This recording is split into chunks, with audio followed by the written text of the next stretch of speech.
We got to get that big on-air sign plugged in above the... There we go, the little red sign. All right, shalom, everyone. All right. Okay, now they don't know on camera yet that there's only like 5 of you in the room, so you got to make that shalom sound like there's 150 of you, okay? No. There we go. Shalom, shalom. Oh, that was great. See, that worked out really good. Unfortunately, at some point, the camera's going to turn around and then we'll catch the fact that there's only 5 of you. No, there was a lot of you out there. I appreciate you all being here. I know it's a little bit tougher on a weeknight for people to get out and come, and especially when there's the availability of the YouTube. And I know we're going to have a good, probably 200 computers logged on the YouTube. So I got Manny over there manning the YouTube desk. Okay. All right. Well, shalom, everyone. Welcome to the MTOI Tuesday Night Torah Study. Yay! Okay, we're very excited to be able to present this and be here to, all of us to journey together through the Word of the Almighty Creator of the universe.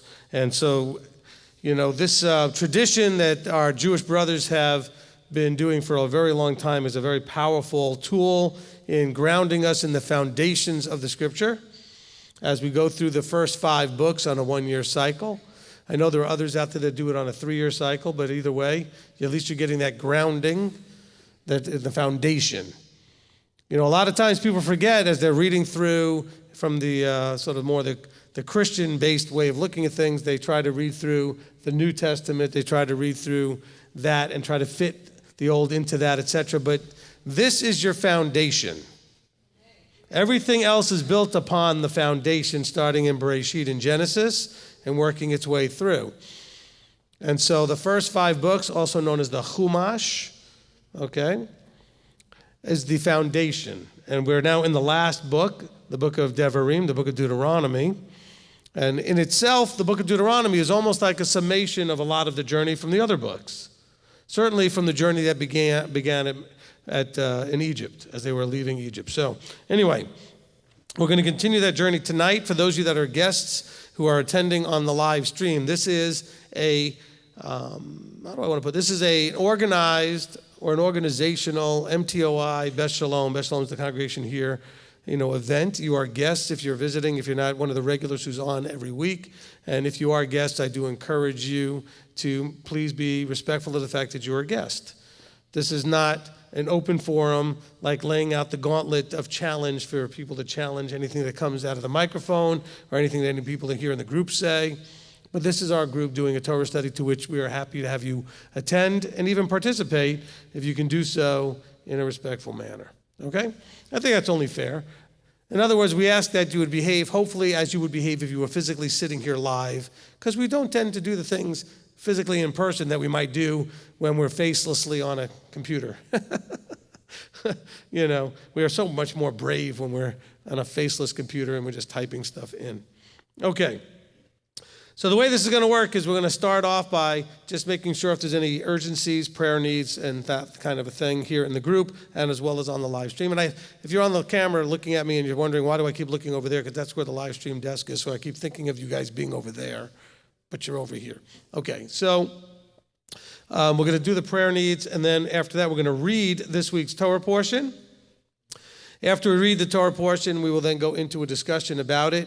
And somewhere throughout the beginning and also in the middle, I will mention a few announcements just to remind everyone of the things that we have that will be coming up here in the very near future. And because I do not have my announcement sheet with me, I'm going to have to do it from memory. Okay, so that should work out okay. All right, so let's begin as Owen, do you have the mic? Okay, he's already got the mic brought over. Christina's going to go first as we go ahead and see what kind of prayer needs we have. I need some prayer. I don't know what I've done to my back again. But I'm in pretty severe pain right now. Okay, we certainly can pray for your back. And as someone who's had, mine is much better, by the way, so thank you for all your prayers. Okay, I can now bend down, tie my shoe, and all kinds of things. So hopefully that will be a quick recovery for you as well, because mine was really bad only a few days ago, and it's much better now. Hopefully you'll have a similar result. Okay, let's see who's next. Mr. Mark. Hi there, this is Mark and Julie. We're from Texas. And yeah, Thank you. Okay, it's okay. You can say it. How about them Cowboys? How about them There you Cowboys? go. There you go. Anyway,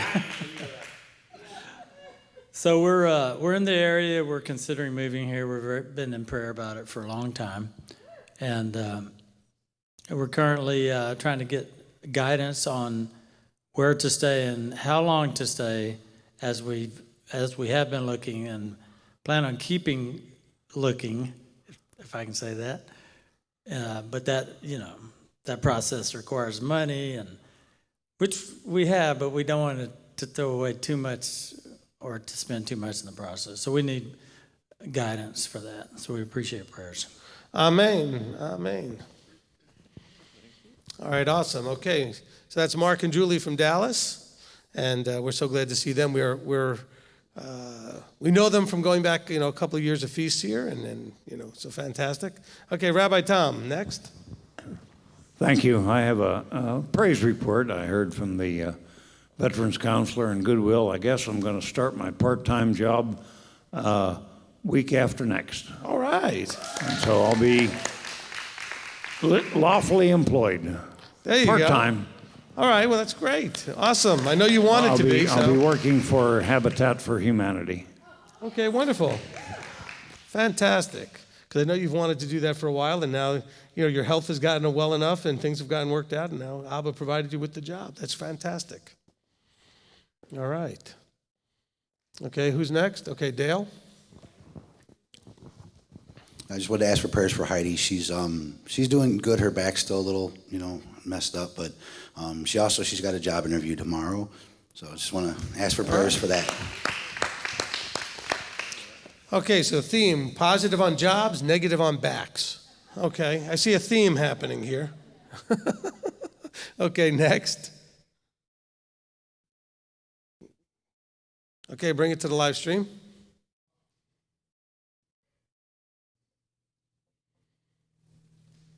How many we got on there? 159 already. Awesome. Fantastic. Okay, let's see. I'm going to try to do this. Got back here quicker than I expected. Shakwa has prayer for relief of neck and shoulder pain. Pete Lamb, prayers for my 7-year-old grandson, Brantley, who is having surgery on his legs tomorrow. Catherine, please pray for my mom who went to the hospital this evening, unmentioned. Olivier, please pray for wisdom and discernment for our family and for healing. Thanks, everyone. Liz, prayer for healing, please. Amen. Shirley, unspoken. Myrtle Walker, pray for my son going to rehab tomorrow. Nikolai, asking for prayer for a disabled young man who was physically beaten in our area. Please pray for his peace and healing. Greg and Mary, 2 praises. This Parsha is our 2-year anniversary on Torah Study, and Thursday is our 33rd wedding anniversary. Fantastic. Let's see, and see if I can catch the stream over here now. Tamara Wyatt, prayers for me and my communication deficit with others, and prayers for health and healing. Rick Berry, prayers that our house in Pennsylvania sells quickly and for the right price. Starkle Clan, praise report, my property caught fire by my neighbor, burned everything around my chicken coop, but didn't touch the coop. Olivier, also prayers for wisdom, discernment in my work, and with a family who is dealing with a very ill 5-year-old child. That's from Janet. Jared Masters, please pray for all those in the path of soon-to-be Hurricane Dorian, including me. Linda, I ask for prayer for my skin and my face. It is in very bad condition due to an accident about a year ago. Stacy, praise Yah. I've also been blessed with a job where I'm off on the Sabbath. That's a good one right there. How do I get one of those? Sorry. Abba causes or allows. What was that? Abba causes or allows. Abba causes or allows. That was very good. You're fired. Okay. Yay. Finally. He's like, finally, yay. Okay. Wish somebody would fire me. Okay, go ahead. I can be off on Shabbat.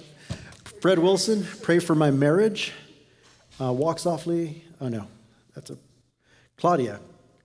Praise Abba for improvement, health-wise, but please continue praying for health and guidance on decisions to be made. Anna K., prayer request for a daughter, Brittany, dealing with hurt and anger. Tony, prayer request, please pray for healing. I got sick out of nowhere. I'm unable to keep anything in my stomach. Jet, prayers for to all the affected areas of wildfire around the world. And he says he loves you, Rabbi. Nolan Bibb, Thank please, you. Nolan Bibb, please pray for a friend of mine. The father seems to be opening his eyes, and he has been watching Rabbi's teachings. His name is Frank. Amen. Janice Schreiber prays for unexpected funds to go toward car repair. Sukkot is in sight. Nolan Bibb has unspoken prayers for himself as well. Sharon, her mother's worse, prayer that Medicare would give us some help, some home help. Tom Lasardo, prayers, here we go again, Tropical Storm Dorian, pray Yahweh keeps it away from Puerto Rico and Florida. Let's see, Jeannie, prayer request for a friend named Lori, who's had a hysterectomy today and has revealed cancer. Wade, prayer for sister's healing. Lisa Huff, many unspoken. Karen Andrews, prayer for our small private Christian school. Chino Man, praise Yah. Amy got her job back at a restaurant in town. Shabbat's off. A friend's 21-year-old daughter gets results from cancer checkup on September 3rd. Also, brother with disabling back issues. Randall, prayers that it's Yah's will that I come back to Sukkot. Prayer, Cheryl T. Prayer for the family and friends of a 21-year-old girl, Morgan, who fell asleep driving, died yesterday. Unspoken also. Angelique Ewing, her mom's in the hospital again. Prayers for that. Chino Man, praise Yah for MTOI and this Torah study and its growth. Namagasa, praise Yahweh for the abundance he provides for our home, for his son's health and his oldest son's maturing as a man. And Angelique Ewing, prayer request for her mom in the hospital again for the 4th time in 3 months. Also for her to get her Social Security card. She has been trying for a year. Fred Wilson, pray for my boss's father-in-law. He is sick. Chuck, prayer for family. Just found out a cousin was recently murdered by employer. And that's it. Wow. Okay. Well, there's a lot of stuff there that we certainly need to pray about, a lot of good praises as well. And so we do appreciate the opportunity as a group to be able to come together and to, be able to express 2 things today. We're going to learn a little bit more about how to love him, but also how to love each other. And this is part of how we do that as building communities, that we can pray one for another. And so we do appreciate that opportunity. I do want to add, that we would pray for those that have asked for prayer through the ministry since the last time, as well as especially for, those that are looking to make the transition here, and those are hard decisions. And, we have, one family that's doing it now here, but we have others that are interacting with us that are looking to come here, and that Abba would also give us the wisdom and discernment of what to do here to handle all the people coming here. It's a good problem, but, it creates logistical issues and other things, and it's a great challenge for us to have a growing community. Okay, so I need one of the gentlemen to go ahead and raise their hand to open us in prayer. Okay, Chuck got his hand up real quick. Go ahead and let him go ahead and open up in prayer. I don't think we're going to get you on a camera, but that's okay. Hold on. Gabe's going to turn the camera around and get you on the camera. No, Chuck's over by the sound booth. There you go. All right, so he's going to go ahead and open us in prayer. He's also going to pray for the prayer requests.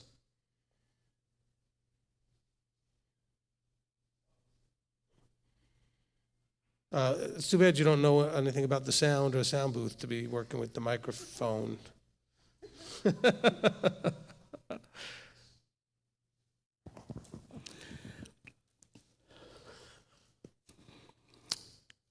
Father, we come to you this evening and we thank you for all the blessings and everything that you've done for us thus far.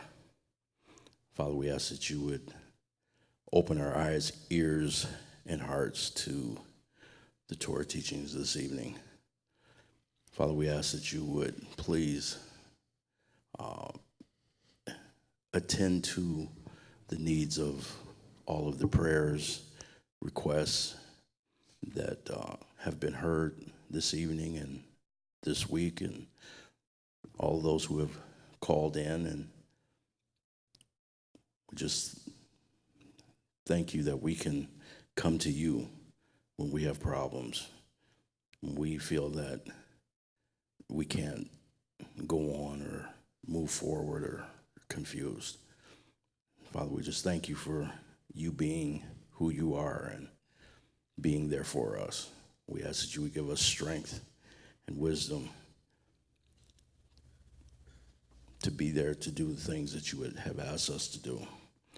We ask a special blessing also upon our teacher, our rabbi, and his family.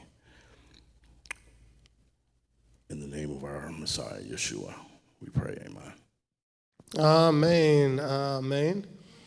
And in a very subtle way, you can see that Chuck is undercover for the CIA.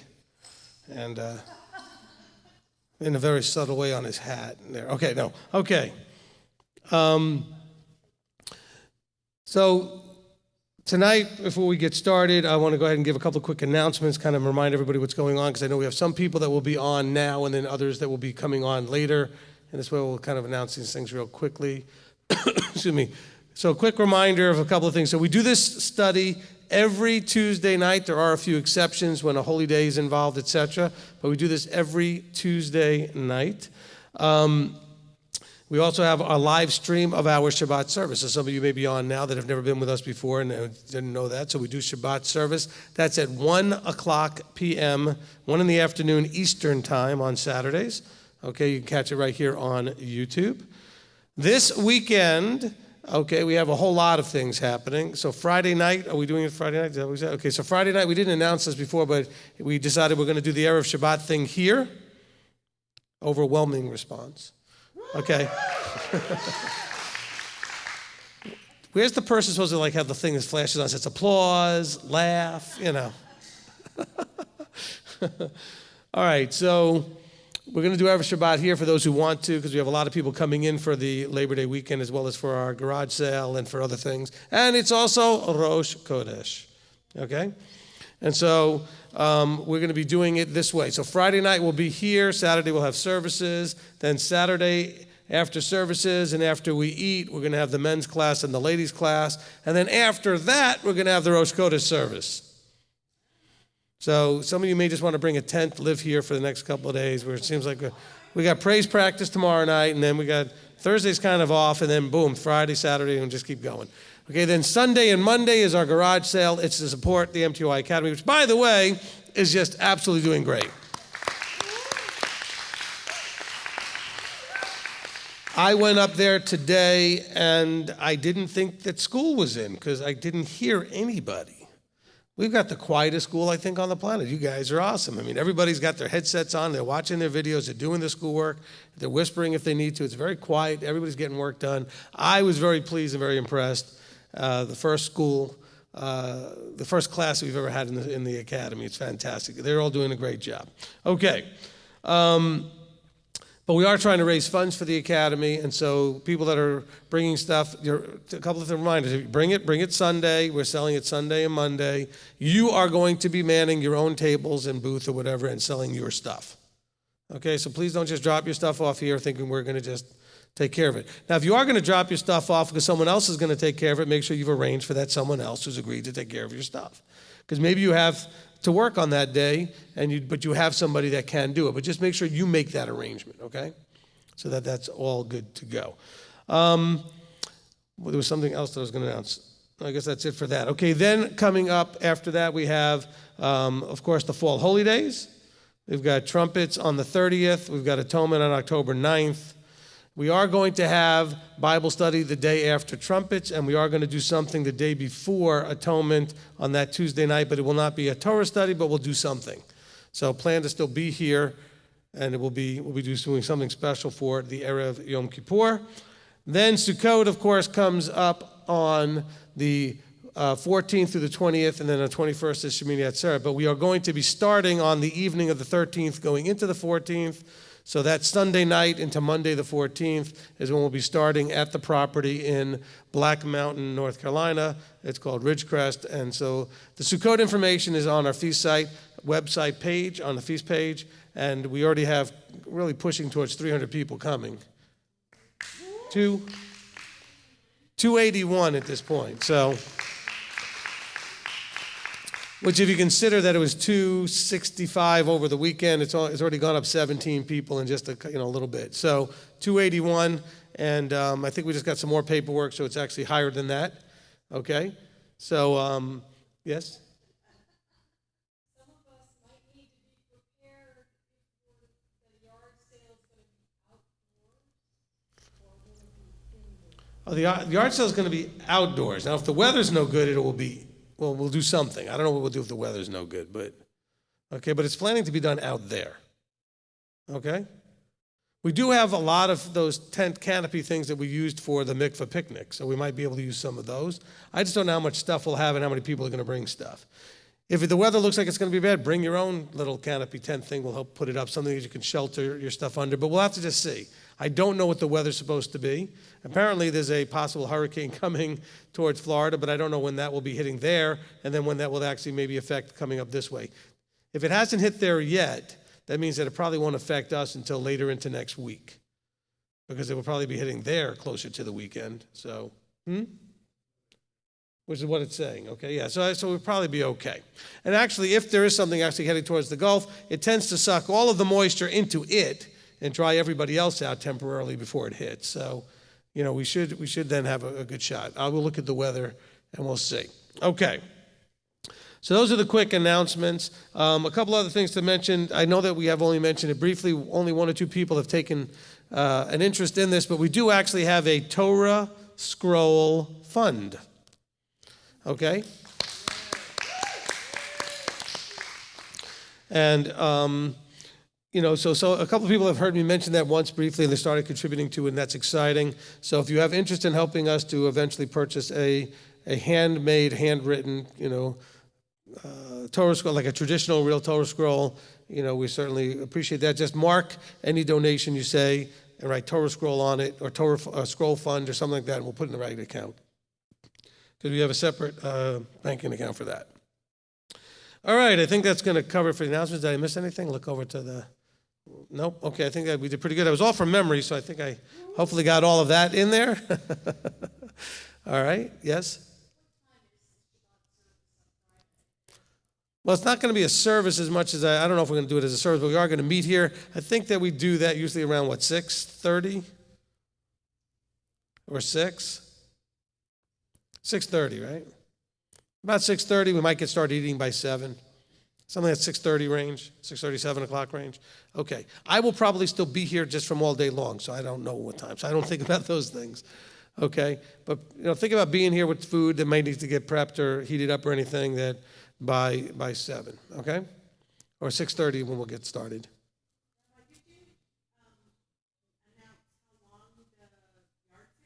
Okay, the yard sale. No, I didn't. Where's David? From 8 to 4 on Sunday and Monday. Okay, from 8 to 4. Okay, and right about 4 is when I might get here. Okay, so okay, I'll just miss it. No, I'll probably be here a lot of that time in case anybody that comes to it wants to then have counsel or ask questions about what we do, and I'll be available to talk to people. Because a lot of people may come here very curious as to who we are, and what we're doing. Okay, and so I'll be available for that.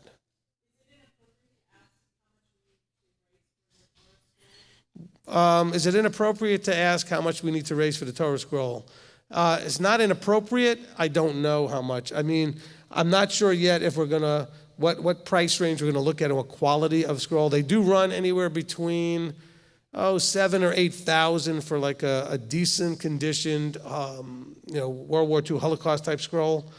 That doesn't mean it was made in World War II, but that's where they came, they found stashes of these things. All the way to brand new ones being in the $20,000 to $30,000 range. And it's not expensive. If you have to understand, it takes about a year of a person's life to make one. So they're really not getting paid very well. Although depending on what country they live in, they can live pretty good on that kind of money. But just understand that, the new ones are in that, $20,000 to $30,000 range, okay? And up from there, depending, okay? So we have not really thought about what. At the moment, we're not even in the $1,000 range, so we're not really thinking about which one we're going to get, but we'll have to see how that starts to develop, as that goes about. Okay. I think that's going to cover it for that. I'm very excited also about some of the other things that we'll be offering at some point in the very near future, hopefully, which is I've got other classes and things that I'm accumulating materials for to teach and to share. We're going to try and stream as much of that stuff as I can, all right, so we can create more available content for everybody to hopefully help them in their continuing growth and transformation as they change and grow into a Yeshua-like, individual. So, that's a part of the thing that we're doing. I'm also very excited about a lot of the material I'm accumulating to present to our teenagers. And we'll have some more programming for them. And so we'll be announcing these things as they develop. If you're on the live stream, I'm going to caution and encourage you. Please, I know some of you are used to Adobe Connect, and some of you are missing certain aspects of the Adobe Connect, and it's time to let that go. I get it the first couple of weeks when we did this. Some of you are like, oh, and I missed this, and I missed that, and I get that. Okay, but now it's just becoming a distraction in the chat. Okay, we're going to be continuing to do the YouTube. We are reaching a whole lot more people. Okay, it's a whole lot more functional for a lot of people. Okay, where we barely went over 115, 120 people logged in on an Adobe Connect, and that's individuals because they have to log in individually. We now have over 200 computers to almost 300 computers logged on every week for the Torah Study, and we're reaching and being more effective that way, okay? So I get it, though. You got used to something, and then things change. And so we feel sad. But instead of feeling sad and selfish, oh, did I say that out loud? Feel excited for everybody else that's now being reached that we never reached with Adobe Connect, okay? Because they didn't have the right device. It didn't work well on iPhones or iPads or whatever it was that it didn't really work well on. And now we've got YouTube that seems to work fairly well on everything in almost every country, okay? So anyway, that's just, a voice from your leadership here saying, enjoy this, love this, appreciate this. The other thing has passed away. All right? We now have a mediator of a better Torah study. Sorry, couldn't resist. We're doing the book of Hebrews in our teachings and just throw that in there. Isn't that in chapter 7? Well, we didn't get there yet, did we? Chapter 7, the mediator of a better YouTube or something? Okay. All right, so tonight in our Torah study, we're going to be doing Torah portion Rieh. Rieh. What does Rieh mean? See, okay? Rieh means see. And that's Devarim, Deuteronomy chapter 11 and verse 26 to chapter 16 and in verse 17. Okay? Chapter 16 and in verse 17. Okay, so that's where we're going to be today. From 11:26 to 16:17, I have 10 readings. So we have 6 or 7 chairs up here so we can start filling them up. We're going to have some readers here. We have 10. We really have 9 plus Rabbi Tom, who's over here. I think we have about 7 chairs so we get people up there to read. Okay? Fantastic. Okay, and I will be calling up each reader by name one at a time, and then I will be reading a traditional blessing over each one, telling them then which verses they're going to read from and to, etc., where they're going to start, where they're going to stop. And now what I want to encourage all of you to do who are out there watching and sitting in here, etc., is we're going to be doing 2 really important things. One is hearing the word read is very powerful. Actually, we're going to be doing 3 things. We're going to hear the word read, but I also want you to be paying attention as you're hearing it to whatever the Ruach is sharing with you. In other words, are you having your attention drawn to a certain verse or a certain thing that maybe you didn't see the way you just saw it? Or maybe a verse that you said, wait a minute, I don't really think I understand what's going on there. Okay, and then make note of these things so that we could do the third thing, which is discuss and answer those questions and address comments and concerns from the portion. Now, we're really trying to do this from a very specific angle or point of view. Okay? We're looking for ourselves in the portion. Okay, not in a selfish way, like where I want to see, hey, that's me. But I'm saying, but we're looking to see what can I glean from this portion that I see would be useful for me to learn a lesson from or apply in my life that I'm seeing is going on here. Because remember, this stuff here that did happen, it happened, but we're reading about it because it's also available because it's an example for us that we can learn from other people's experiences. Okay? Sometimes it's an advantage to not have to do it yourself, but to learn from somebody else's experience. Because if you have to go through it yourself, it can be very painful, and you can avoid a lot of that pain by learning from somebody else's mistakes. Okay, so I want you to look through here and say, wow, I can see with what happened here how I can apply that in my life in some way. All right, that's what we're looking to do. So I want to preset that so as you hear the word read, you have your pen ready, maybe some paper out, and you're ready to go ahead and write notes. And so I do that every study. Now, I do have some notes from previous studies, but I always find some additional things to write down every time we go through this. And I've gone through this cycle a lot. I've led this as a study for years, for decades. And so, but every time I end up hearing something that I go, wait a minute, let me write a little note about that. Okay? So this is an accumulation of years of different things that I've written on these papers, and probably I've lost a few of the papers over the years that I've written on, etc. Okay? All right, so that being said, 10 readers, here we go, and we'll begin, I guess, with Rabbi Tom. Make it easy. We'll get you right out of the gate here, first to go. Plus, you get to do the one that goes across chapter borders here. That's probably good enough.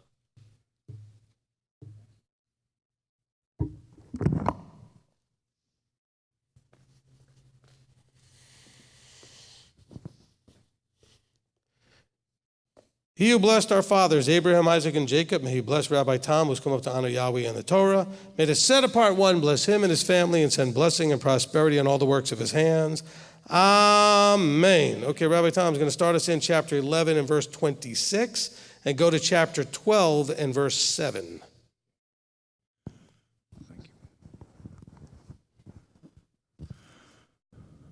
See, I am setting before you today a blessing and a curse.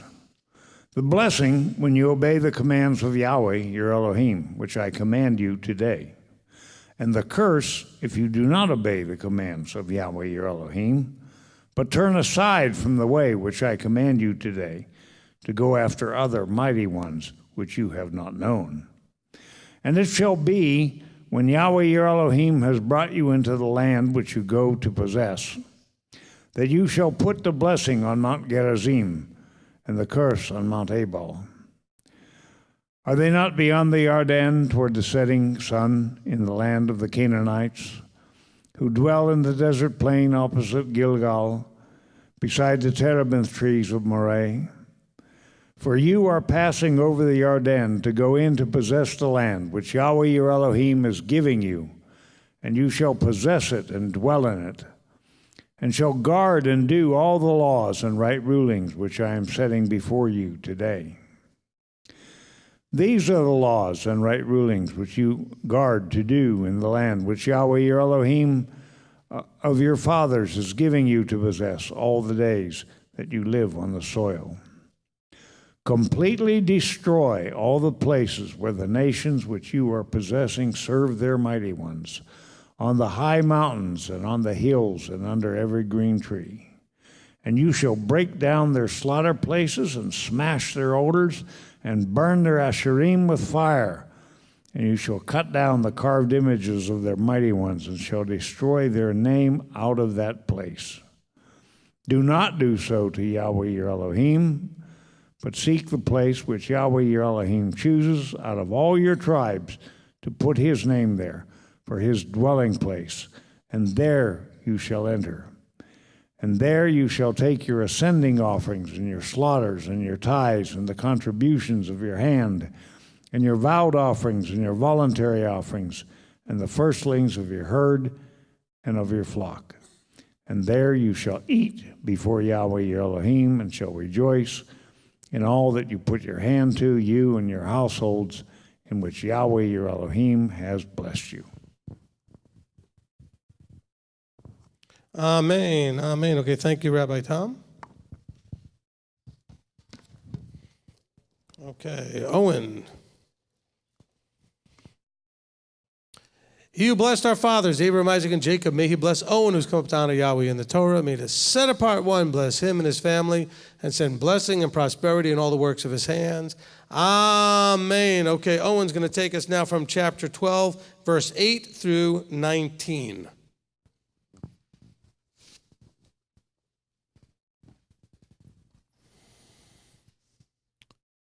Do not do as we are doing here today, each one doing whatever is right in his own eyes, because you have not yet entered the rest and inheritance which Yahweh your Elohim is giving you. But you shall pass over the Jordan, and shall dwell in the land which Yahweh your Elohim is giving you to inherit. And he shall give you rest from all your enemies round about, and you shall dwell in safety. And it shall be that unto the place which Yahweh your Elohim chooses to make his name dwell there, there you are to bring all that I command you, your ascending offerings, and your slaughters, and your tithes, and the contributions of your hand, and all your choice offerings which you vow to Yahweh. And you shall rejoice before Yahweh your Elohim, you and your sons, and your daughters, and your male servants, and your female servants, and the Levite who is within your gates, since he has no portion nor inheritance with you. Guard yourself that you do not offer your ascending offerings in every place that you see, except in the place which Yahweh chooses, in one of your tribes. There you are to offer your ascending offerings, and there you are to do all that I command you. Only whatever your being desires you shall slaughter and eat, according to the blessing of Yahweh your Elohim, which he has given you, within all your gates. The unclean and the clean do eat of it, of the gazelle and the deer alike. Only the blood you do not eat, pour it on the earth like water. You are not allowed to eat within your gates the tithe of your grain, or of your new wine, or of your oil, or of the firstlings of your herd or your flock, or of any of your offerings which you vow, or of your voluntary offerings, or of the contribution of your hand. But eat them before Yahweh your Elohim, in the place which Yahweh your Elohim chooses, you and your son and your daughter, and your male servant and your female servant, and the Levite who is within your gates. And you shall rejoice before Yahweh your Elohim in all that you put your hands to do. Guard yourself that you do not forsake the Levite as long as you live in your land.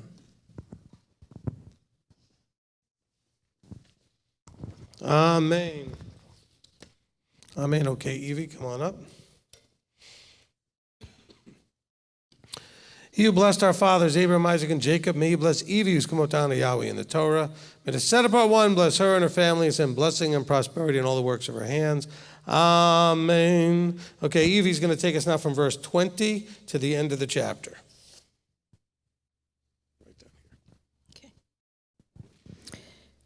When Yahweh your Elohim enlarges your border, as he has promised you, and you say, "Let me eat meat," because you long to eat meat, you eat as much meat as your being desires.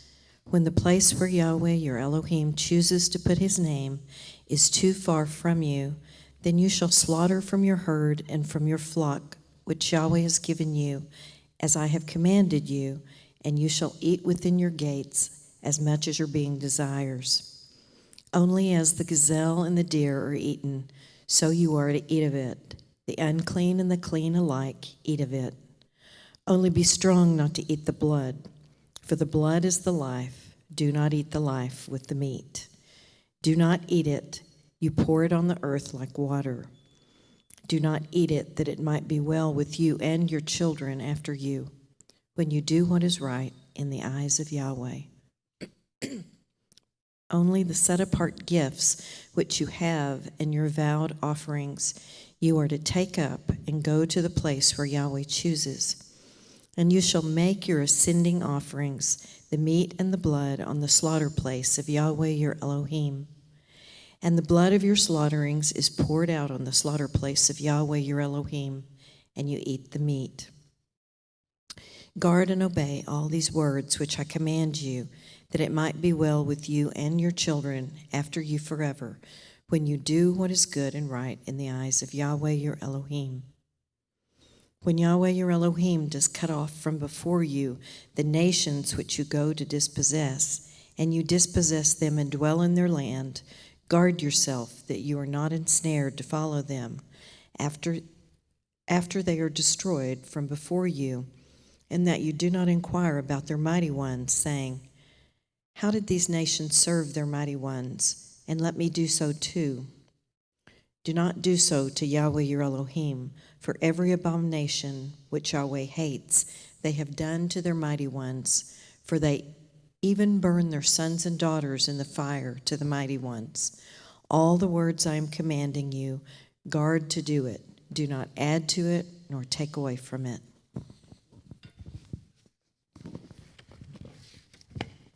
Amen. Amen. Okay, Dale. He who blessed our fathers, Abraham, Isaac, and Jacob, may he bless Dale, who's come up to honor Yahweh in the Torah. May the set-apart one bless him and his family, and send blessing and prosperity in all the works of his hands. Amen. All right, Dale's going to take us now to chapter 13 and read the first 10 verses.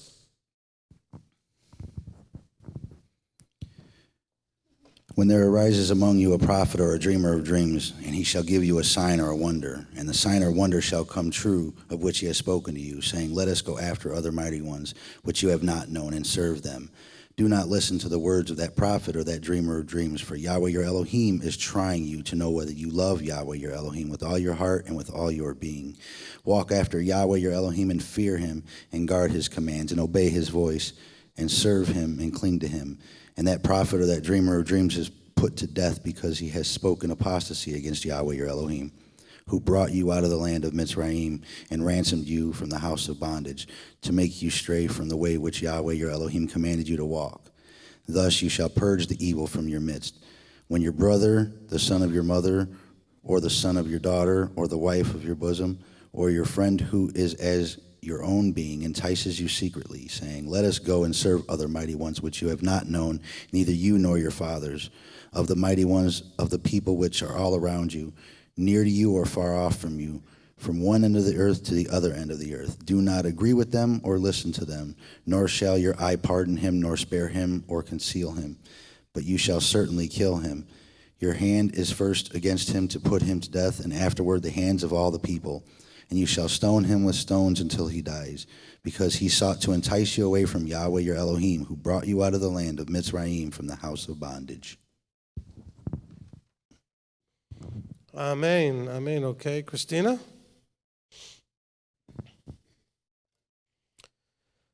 He who blessed our fathers, Abraham, Isaac, and Jacob, may he bless Christina, who's come up to honor Yahweh in the Torah. May the set-apart one bless her and her family and send blessing and prosperity in all the works of her hands. Amen. Okay, Christina's going to take us now from verse 11 to the end of the chapter. And let all Yisrael hear and fear, and not again do any evil such matter as this in your midst. When you hear someone in one of your cities, which Yahweh your Elohim gives you to dwell in, saying, some men, sons of Belial, have gone out of your midst and led the inhabitants of their city astray, saying, let us go and serve other mighty ones whom you have not known. Then you shall inquire, search out, and ask diligently, and see if the matter is true, and establish that this abomination was done in your midst. You shall certainly strike the inhabitants of that city with the edge of the sword, putting it under the ban, and all that is in it and its livestock with the edge of the sword, and gather all its plunder into the middle of the street, and completely burn with fire the city and all its plunder before Yahweh your Elohim. And it shall be a heap forever, never to be built again. and none of that which is under the ban is to cling to your hand, so that Yahweh turns from the fierceness of his displeasure and shall show you compassion, love you, and increase you as he swore to your fathers, when you obey the voice of Yahweh your Elohim, to guard all his commands which I command you today, to do what is right in the eyes of Yahweh your Elohim. Amen. Amen. Okay, thank you. All right. Kathy.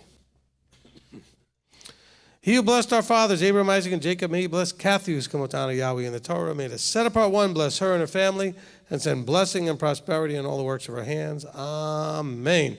Okay, Kathy's going to take us now to chapter 14 and read verses 1 through 18.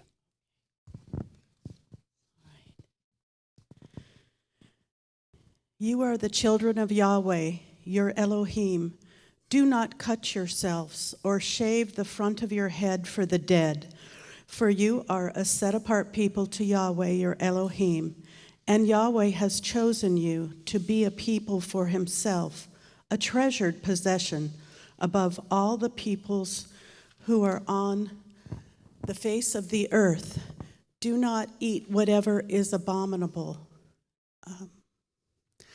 These are the living creatures which you do eat: ox, sheep, and goat, deer and gazelle, and roebuck and wild goat, and mountain goat, and antelope, and mountain sheep, and every beast that has a split hoof, divided in two, chewing the cud among the beasts, you do eat.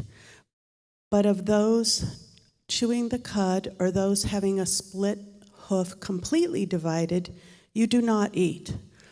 Such as these, the camel and the hare and the rabbit, for they chew the cud, but do not have a split hoof. They are unclean for you.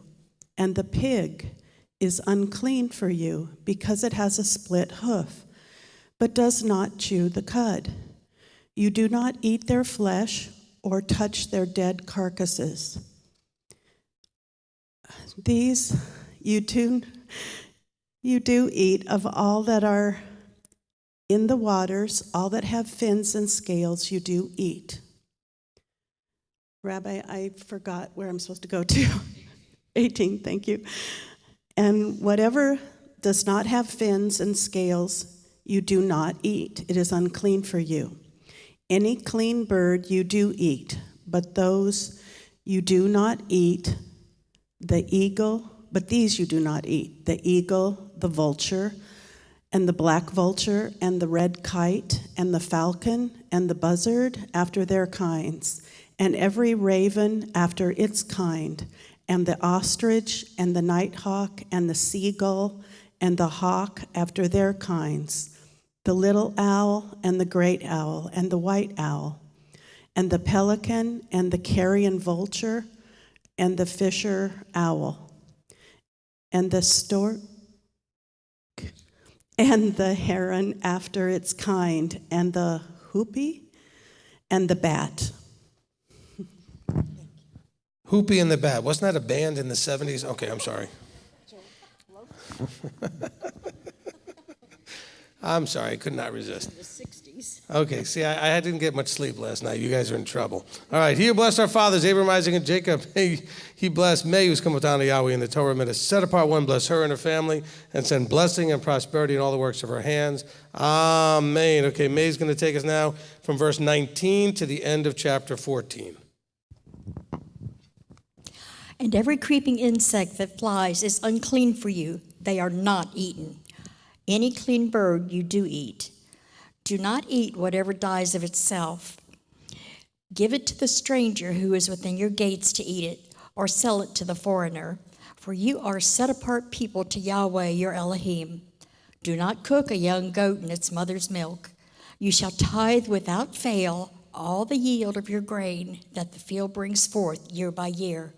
And you shall eat before Yahweh your Elohim, in the place where he chooses to make his name dwell, the tithe of your grain, and your new wine, and your oil, and of the firstlings of your herds and your sheep, so that you learn to fear Yahweh your Elohim always.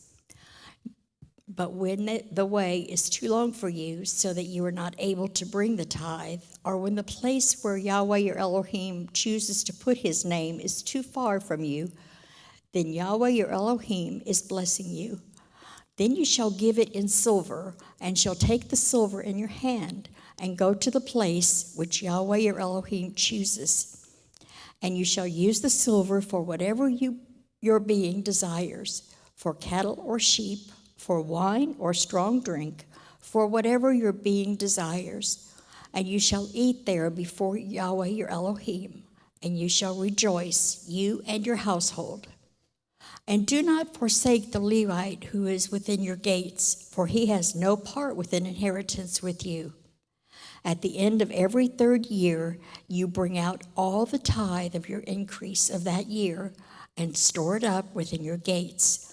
And the Levite, because he has no portion nor inheritance with you, and the sojourner and the fatherless and the widow who are within your gates, shall come and eat and be satisfied, so that Yahweh your Elohim does bless you in all the work of your hand which you do.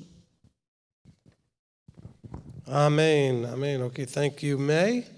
All right, Sarah Beth. Okay, so I've got one more person I'm going to need up here.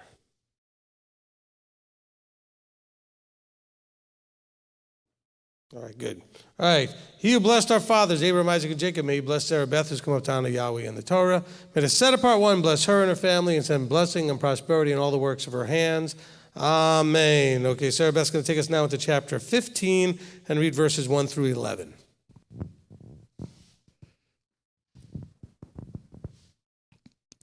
At the end of every 7 years, you make a release of debts. And this is the word of the release. Every creditor is to release what he has loaned to his neighbor. He does not require it of his neighbor or his brother, because it is called the release of Yahweh. Of a foreigner you could require it, but your hand is to release whatever is owed by your brother.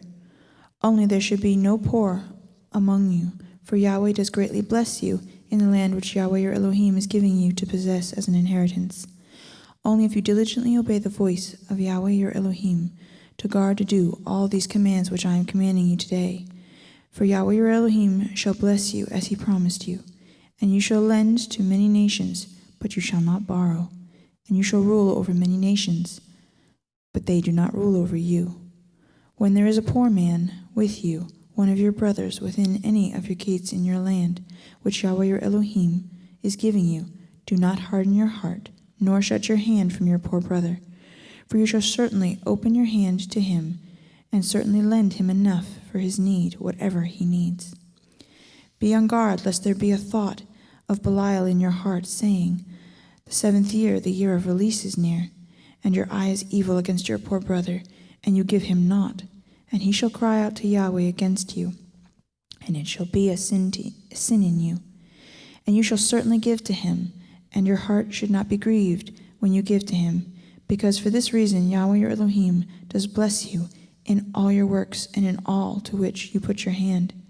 Because the poor one does not cease from the land, therefore I am commanding you, saying, you shall certainly open your hand to your brother, to your poor and to your needy one in your land. Thank you, Sarah Beth. Okay, Shannon. He who blessed our fathers, Abraham, Isaac, and Jacob, may he bless Shannon, who's come up to honor Yahweh in the Torah. May the set apart one bless her and her family, and send blessing and prosperity in all the works of her hands. Amen. Okay, Shannon's going to take us from verse 12 to the end of chapter 15.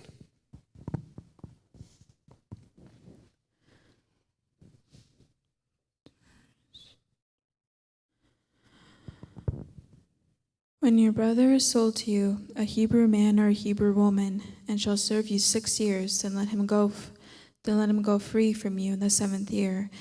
And when you send him away free from you, let him not go away empty-handed. You shall richly supply him from your flock, and from your threshing floor, and from your winepress. With that which Yahweh has blessed you, give to him. And you shall remember that you were a slave in the land of Mitzrayim, and Yahweh Elohim ransomed you. Therefore I am commanding you this word today. And it shall be when he says to you, I do not go away from you, because he loves you and your house, because it is good for him with you. Then you shall take an awl and thrust it through his ear to the door, and he shall be your servant forever. Do the same to your female servant. Let it not be hard in your eyes when you send him away free from you, for he has been worth a double hired servant in serving you 6 years, and Yahweh Elohim shall bless you in all that you do. Set apart to Yahweh, your Elohim, all the firstborn males that come from your herd and your flock. Do not work with the firstborn of your herd, nor shear the firstborn of your flock. You and your household are to eat it before Yahweh Elohim year by year in the place which Yahweh chooses. But when there is any defect in it, lame or blind, or as any evil defect, do not slaughter it to Yahweh your Elohim. Eat it within your gates, the unclean and the clean alike, as the gazelle and as the deer. Only do not eat its blood. Pour it on the ground like water.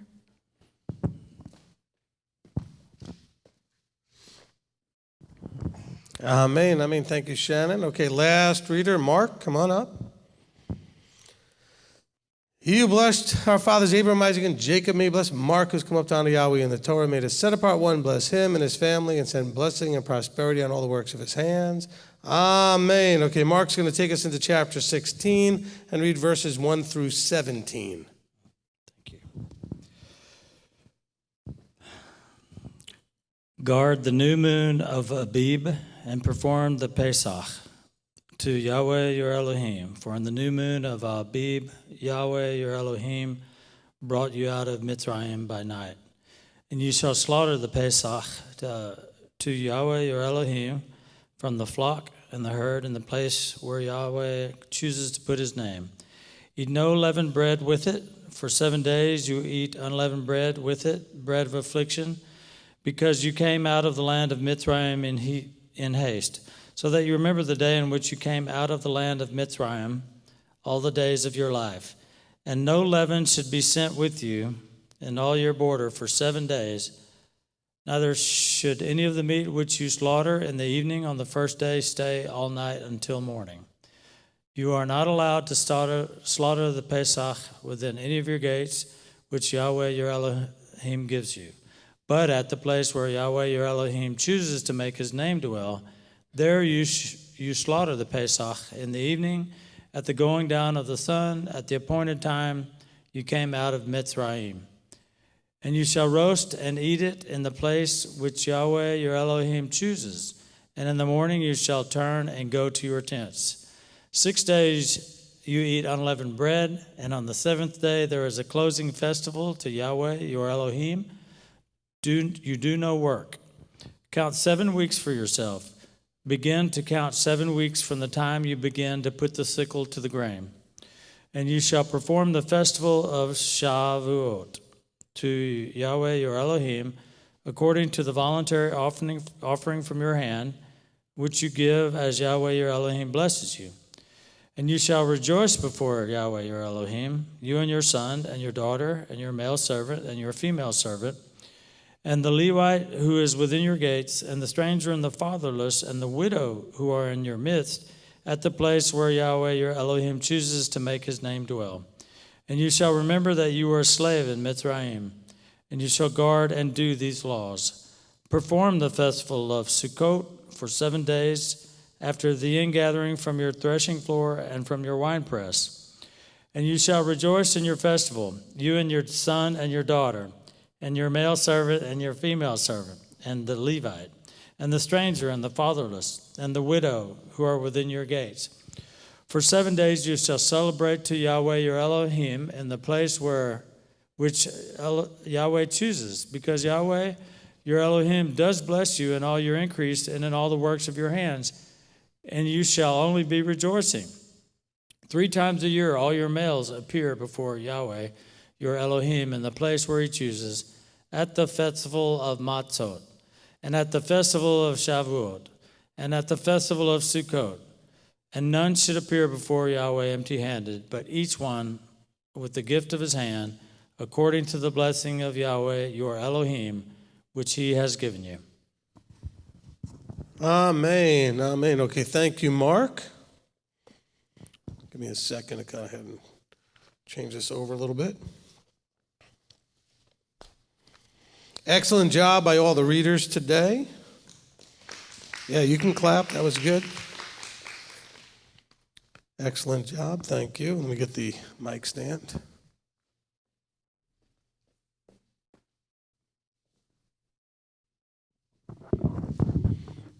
Okay, we do have a closing blessing, a traditional closing blessing for the Torah portion. Baruch atah Yahweh Eloheinu melech haolam asher natan lanu Torat emet v'chayei olam nata betochenu. Baruch atah Yahweh noten haTorah. Amen. Blessed are you, Yahweh your Elohim, King of the universe, who has given us a Torah of truth and has planted eternal life in our midst.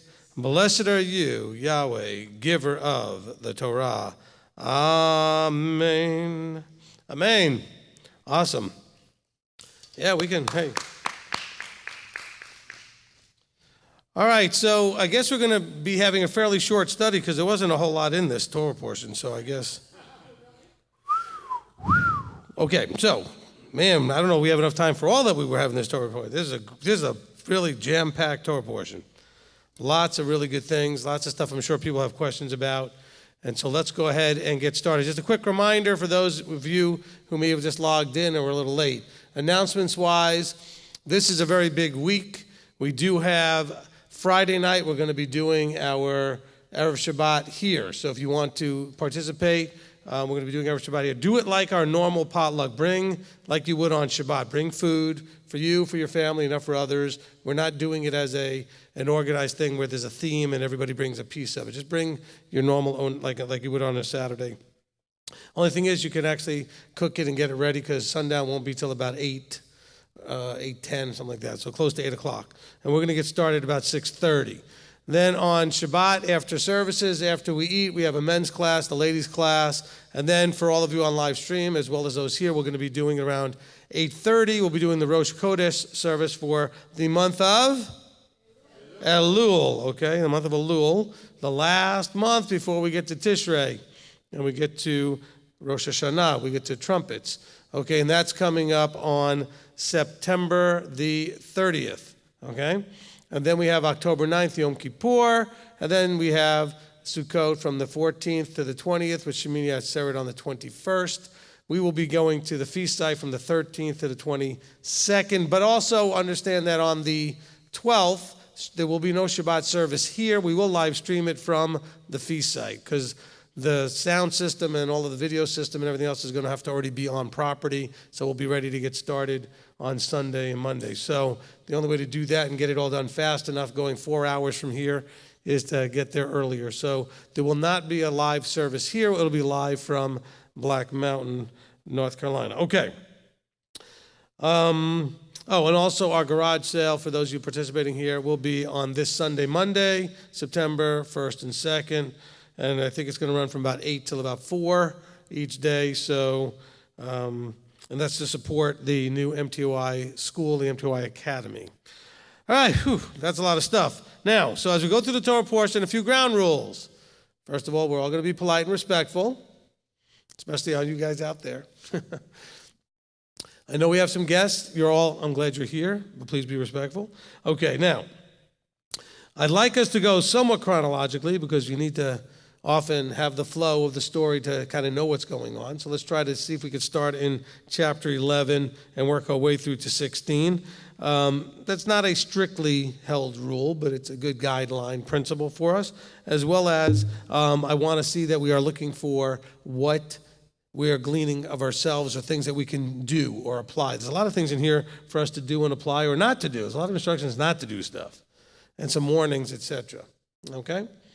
And so we do have a mic to go around here, and Owen has the mic, and then, of course, Manny is manning the live stream desk. I believe Kurt's probably on there as well, helping him out. So please make their job easy. All right, who wants to start us off? Wow, all hands just went up at once. Owen, I don't know how you know who to pick. All right, we'll bring it to Manny then. Wait, Sarah Beth's hand went up. Chapter 12? You got any from 11 over there? No, okay, chapter 12. We'll go over here. I've got some for, oh, never mind. I got some for 11, but that's okay. Go ahead, let's go to 12. Chapter 12, verse 8 talks about the not doing as we are doing here, everyone and there was right in their own eyes. Yep. And that's talked about a lot in Judges, that they kept doing what was right in their own eyes. What did that look like, that they were doing what was right in their own eyes there in the wilderness? And how does that, what their witness, what they did going from where they were in the wilderness into the land, how do we apply that? I need to understand it so I know how to apply it. All right, so I'm going to go back to chapter 11 for the context. So the two verses I wanted to hit on real quick were 26 sort of through 28, so 3 verses. He said, look, I'm letting you know about the blessing and the curse. The blessing comes when you obey. Now, of course, nobody likes to hear that word, you know. So when you obey, and the curse if you do not obey. So that's kind of how this thing flows through. Blessing when you obey, cursing when you don't obey. Now, here's the problem, though. You can think you're doing the obeying part, but you can be doing it in a way that's right in your own eyes. You see this in chapter 12, verse 8. You see this as well in verse 9, because you have not yet entered the rest and inheritance which Yahweh your Elohim is giving you. So he's saying, look, you think that just because you've not fully received yet, that you still have some sort of self-authority and you can just choose to do it your way. So it's really about choosing to do it your way. We see this also in chapter 12 and verse 25. At the end of it, he says, do not eat it, that he's talking about here eating the blood, etc. But he says, don't eat it, that it might be well with you and your children after you, when you do what is right in the eyes of Yahweh, not in your own eyes. Okay, also in chapter 13 and in verse 18, again, it talks about it from the point of view of, it says, when you obey the voice of Yahweh your Elohim to guard all his commands, which I command you today, to do what is right in the eyes of Yahweh your Elohim. Okay? So this is a theme throughout. Why? Because we have a problem. Self-sovereignty, right, Owen? Okay? Self-sovereignty. We have a problem, and that self-sovereignty doesn't always look in the easy, overt way of rejecting his authority and just doing it our way. No. We take his authority, we take what he said, and we kind of adjust it to our convenience and our preference, because it's the way that makes sense to us. So it's right in our eyes. So there's 2 levels of this right in our own eyes. One level, when he says, don't go after other gods, don't go after idols, don't do certain things that they're overtly, openly doing. Like you would know, don't eat pork, that was right in your eyes before, it's not right in your eyes now. On the other hand, we still have that issue of doing things our own way. That's part of the things that I think Sarah Beth was asking. How does this look now today? Catch yourself bending, twisting, spinning. It's actually, he calls it perverting his word to your advantage. Okay? In other words, doing it in a way that you've considered easier or more to your liking. It's not necessarily the way he said it.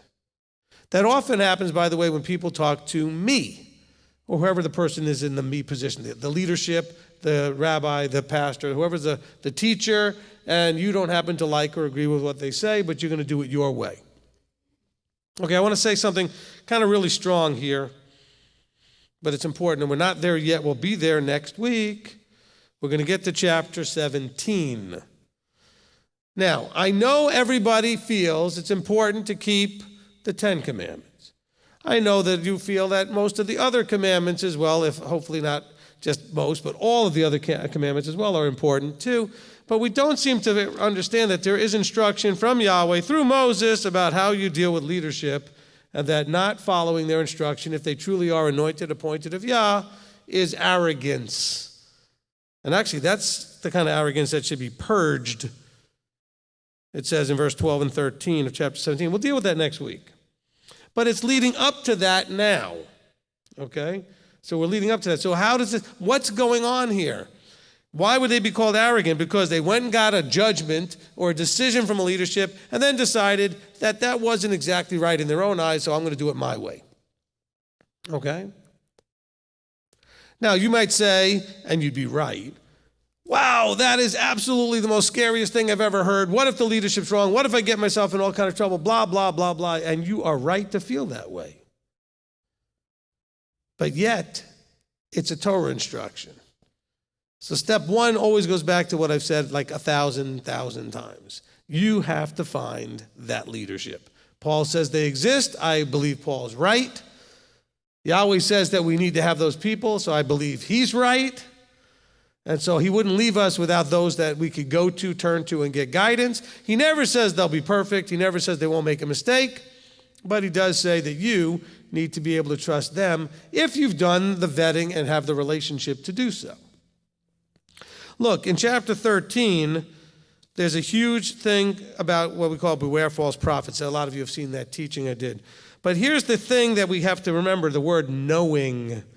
He says, be careful of the one that says, let us go after other mighty ones which you have not known, had a relationship with. He's not saying that you've never heard of Chemosh or Dagon or any of those other, he's not like he hadn't heard of them, or Baal or Belial. He's saying, no, but you never had a relationship with them. Why would you allow them to drag you over to that which you don't have a relationship with? Here's your challenge, though. You have mostly all had relationships with false entities, false understandings, false systems, and you are easily drawn back to them because you did know them. You had a relationship. That's all beware false prophets thing, is to help you understand the wrong relationship you had with a wrong Messiah or a wrong understanding of Messiah. Okay? And you'll have to go back and listen to that if you haven't. It's called beware false prophets. Okay? But understand, this is all about, the full context is you have to be warned if you obey all this great stuff. We're going to get that in chapter 28 a lot stronger. If you obey, but if you don't obey, and he says that over and over and over and over again. Even the end of chapter 13, he says, when you obey, this good stuff happens. When you disobey, it doesn't go so well. But the disobedience is not always overt. It's not always simply rejecting and rebelling. It's rejecting and rebelling in subtle ways, in simplicity of little tweaks and little twists to your own preference.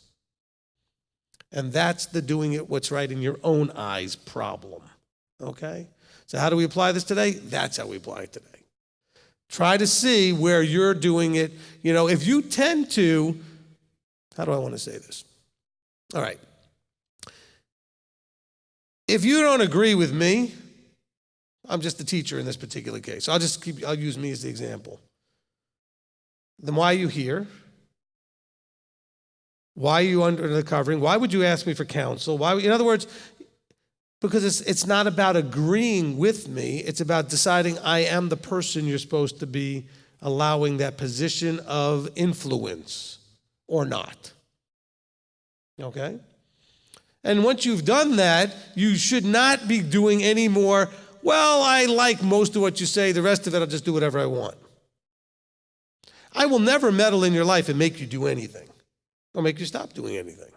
Now, if the mess that you're doing is starting to infect others in the congregation, I may ask you to stop doing that and go somewhere else.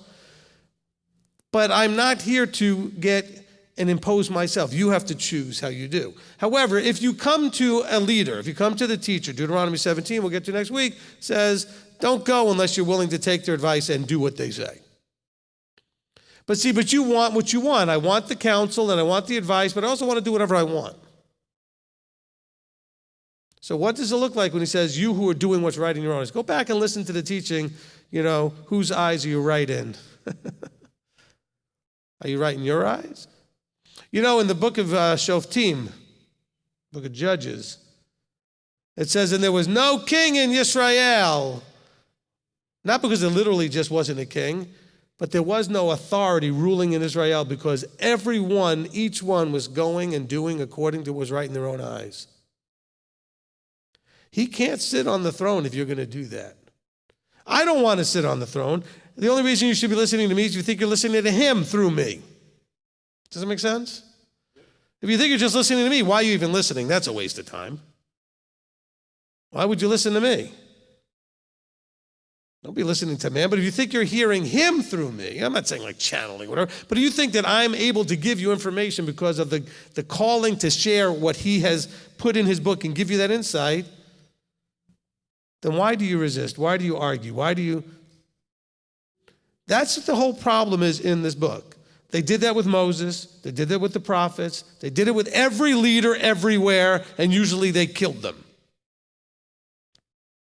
Now, they haven't physically killed me yet, but they certainly are trying on Facebook and in YouTube comments. Okay? It's okay. Doesn't bother me at all. But just understand, that's the problem here.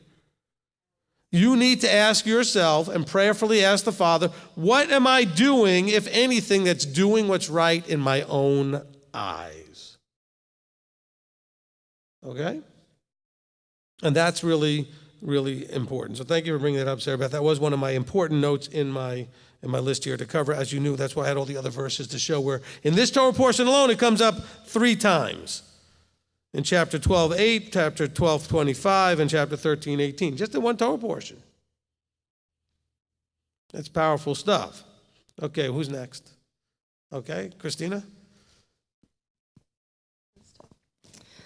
Okay, so I'm seeking to understand a little bit better. When I read chapter 13, and you've touched on it already, about the prophets and the dreamer of dreams, I'm assuming that, and you'll correct me if I'm wrong. I know you will. So I'm assuming that the reason why you take such a hard stance on people who say this is when Yeshua is coming back, or they have some kind of prophetic thing that they say and it doesn't come to pass, that's why you're like, why are you even listening to them anymore? Like, you should do away with them completely.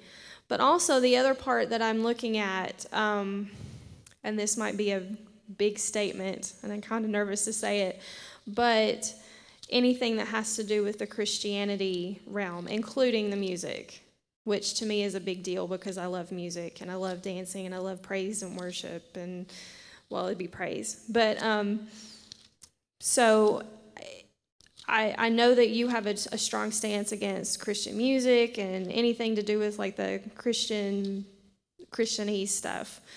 And I would assume that was the reason why, is because they're teaching stuff that's against Torah, and they're in a way either the pastors and the evangelists and everyone, they're getting up and they're prophetically saying things and trying to teach scripture that's against what Torah is, and therefore you want to have nothing to do with that completely. Is that accurate to say? Because I'm seeking to understand it from my own perspective, so I can do away with all of those things. Okay, I'm just trying to find the verse I really wanted to go to that was in relation to what you said, and I haven't found it yet, so give me a second. I might. Okay, you know what? Because it's later on in this book, that's why. Hold on, give me 1 second. Okay, here it is. See, I was looking backwards, but it actually isn't coming up in next week's Torah portion. Okay, here's the thing. Deuteronomy 13 talks about a dreamer of dreams or a prophet that says something and it does happen. Okay, you're talking about some of the things when people name dates and they don't happen. That's actually Deuteronomy 18 and in verse 21. It says, when you say in your heart, how do we know the word of Yahweh, which Yahweh had not spoken? It says, when a prophet speaks in the name of Yahweh and the word doesn't happen, the word is not or comes not, that is the word which Yahweh has not spoken, the prophet has spoken presumptuously. So that's the verse that's actually connecting to the other half of what's going on in Deuteronomy 13. All right, now, that being said, things like Christian music, things like teachers that are naming dates, they're not the same sort of problem necessarily, okay? The people naming dates, why are you following a teacher that's going to step out there and go ahead and name dates that don't happen? There's a verse right here that says that teacher's a false teacher.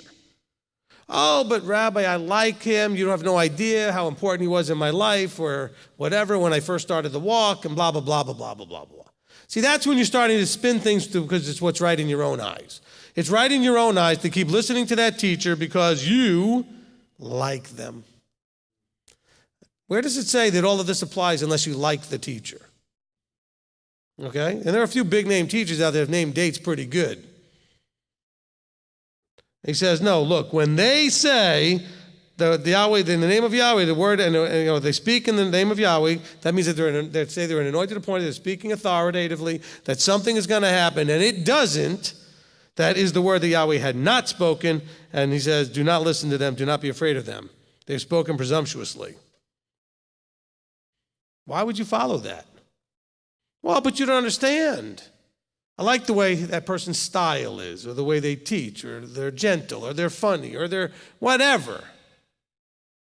Oh, you're just saying all that because you just want everybody to listen to you. I don't care if nobody listens to me.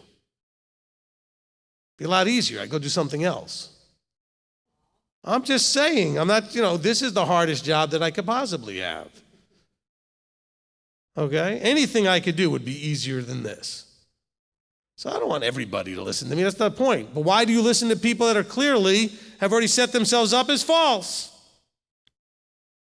That's number one. Now, Christianity, music, and that whole thing. Music, by its nature, I guess. Okay, there's two parts to this. One is the part you mentioned about it's instructional. We tend to pick up concepts and ideas and motivations, etc., from the words and lyrics in music. Whether it's secular music, Christian music, doesn't matter. We pick up on themes and information, thoughts and ideas through the music. So yes, there's an instructional part, especially when you're talking about religious music. Whether it be Christian or some other, it doesn't matter. With this religious music, it's intended to be instructional to a certain degree, okay? Now, the other half of it is that music, because it has an emotional content, it tends to anchor. In other words, if you have a strong emotion and you're hearing a certain song, you tend to link the event that the emotion's coming from with that kind of music or that song. That's why people say, when a song comes, I go, oh, they're playing our song. And it's probably a song, and a lot of times it's a song neither one of you even likes, but it's a song that you remember that was playing in the restaurant when you met or whatever it was, right? So then it became your song. There's certain music that when my wife hears it, she's right back in high school playing volleyball. Why? Because they played it when they played volleyball, when they practiced. And I know this because she tells me every time the song comes on. I'm right back playing volleyball. Okay? But I mean, that's the way music can do it. So don't tell me if we were to play certain Christian songs, you're not right back where you were on some level. It will pull at you. It will draw you back in a direction that you're trying to escape. You're coming out of her, my people. Oh, but the words just reach me such a way, and they do. Well, they're reaching you in such a way. But is there anything mixed in the message? Is there anything undesirable in the message that you should be paying attention to? It's amazing to me how few people actually even pay any attention to the lyrics of any song, quite frankly. But it's still coming in their head. It's still going in there, but they're not actively paying attention. I've had to show people sometimes the lyrics of something that they were singing. I said, do you even understand the song that you like, the lyrics? Are you paying any attention to that? Oh, I love this song. It's like one of the most debaucherous songs of all time, but they don't know that because they're not listening to the words. But it's still going in. It's still being processed. They're just not actively listening. And so I would get away from the stuff like that. Would Christian music do that to me? No. I never listened to a single contemporary Christian song until I met my wife. Okay? I didn't even know there was such a thing growing up in New York. We didn't have any Christian stations or country stations. We just had rock and roll and jazz, and that was it. Okay? And club music. There wasn't any of that stuff. Moved south, I get country music and Christian music. So is it going to take me back to that place? No, because there is no place to take me back to. But I will hear the words and message and go, not interested in that message. Okay? That doesn't mean none of the songs, the message is okay. There's lots of songs where it probably is, but those are some of the biggest, most popular ones of all time that draw you right back to where you were. Is that really what you want? So I've never told people they can't listen to that stuff. There's a roller skating place around here. They've got Christian night. Some people go, some people don't. I don't judge them if they go. I'm just not going. Okay? If you go, don't think, oh, you're judging. I'm not judging anybody. You do what you do. You've got to walk out your own salvation. Remember what I've said a million times. You are primarily responsible for all aspects of your life, not me. Okay, I am not responsible for the aspects of your life. I'm only responsible to share advice and counsel and information, and then whatever you do with it is completely in your hands.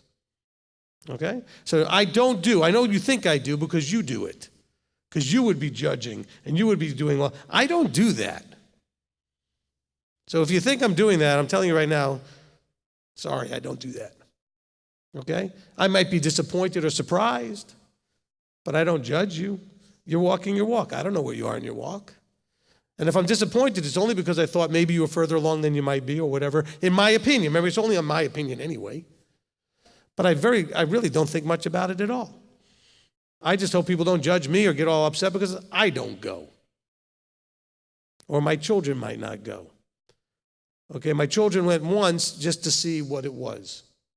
Then they came back and said, that was enough. Don't need to do that again.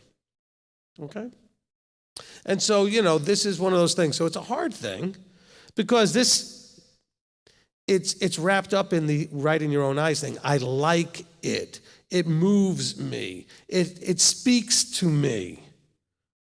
It resonates with me. It makes me feel, fill in the blank, whatever that is. Feel good, feel spiritual, feel connected. It makes me feel something I want to feel.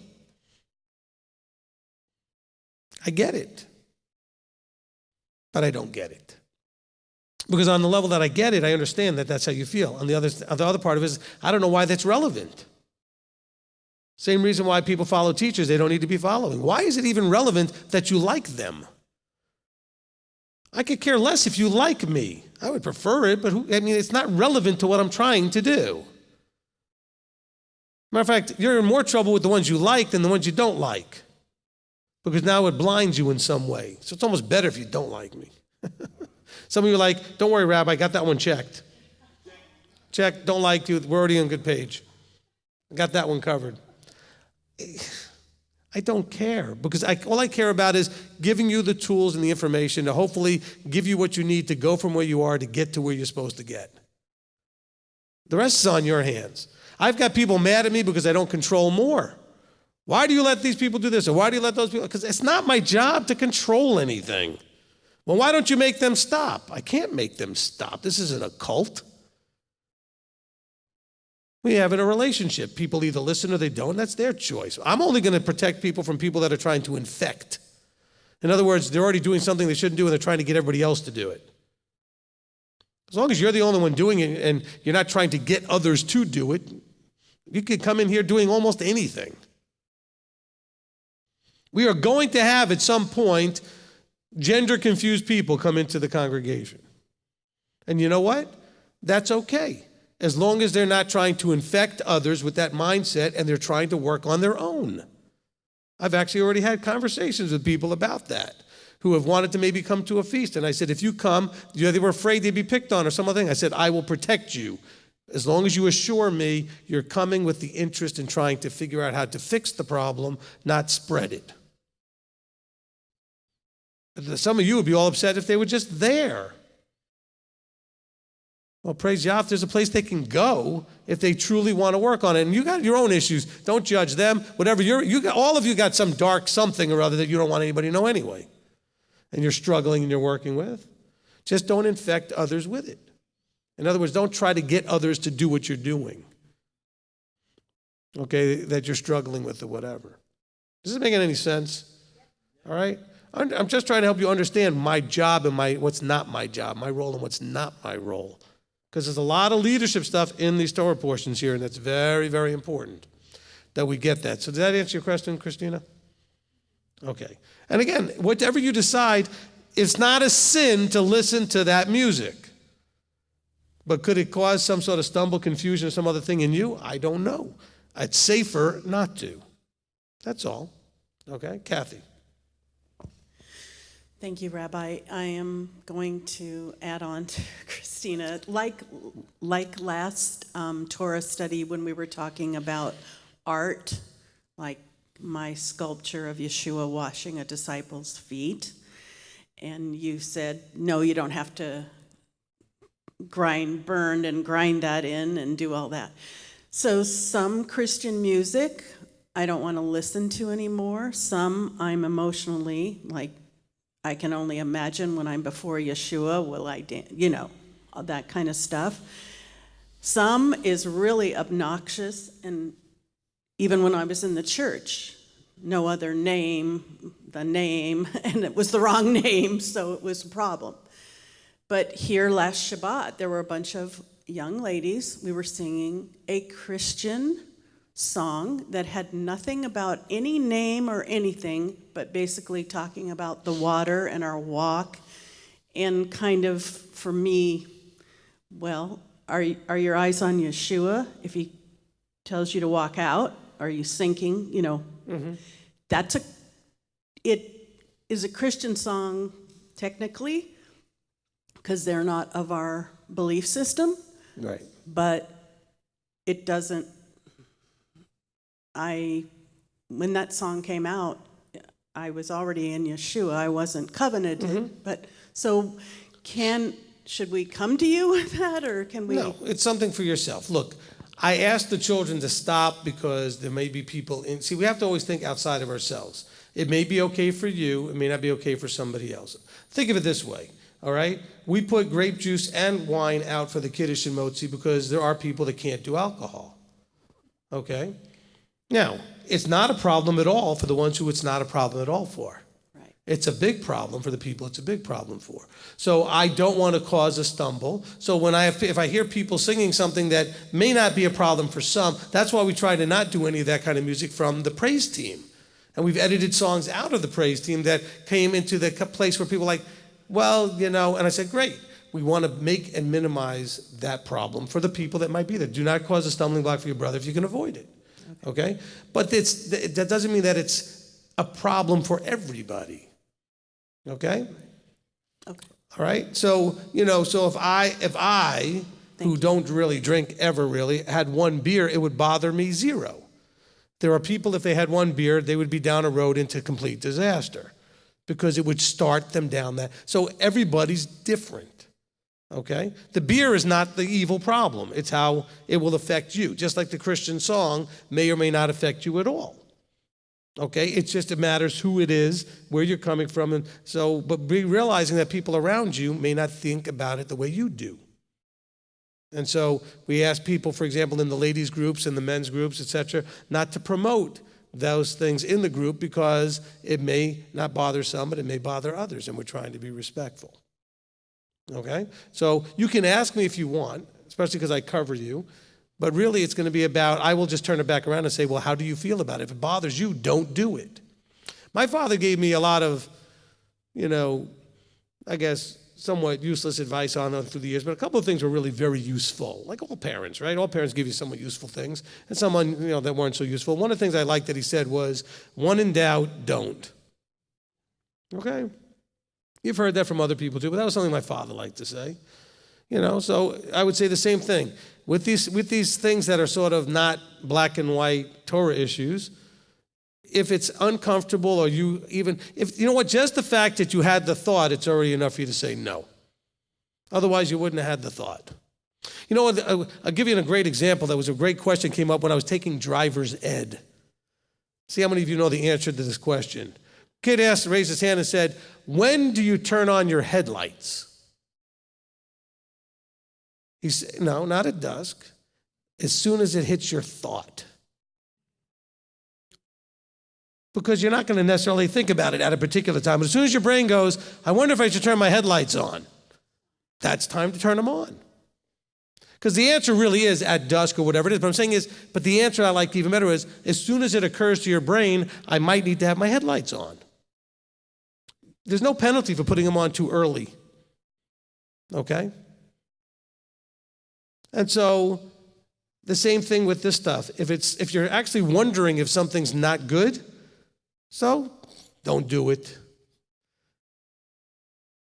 That doesn't mean that you're right, that it's not good, but it may be just not good for you.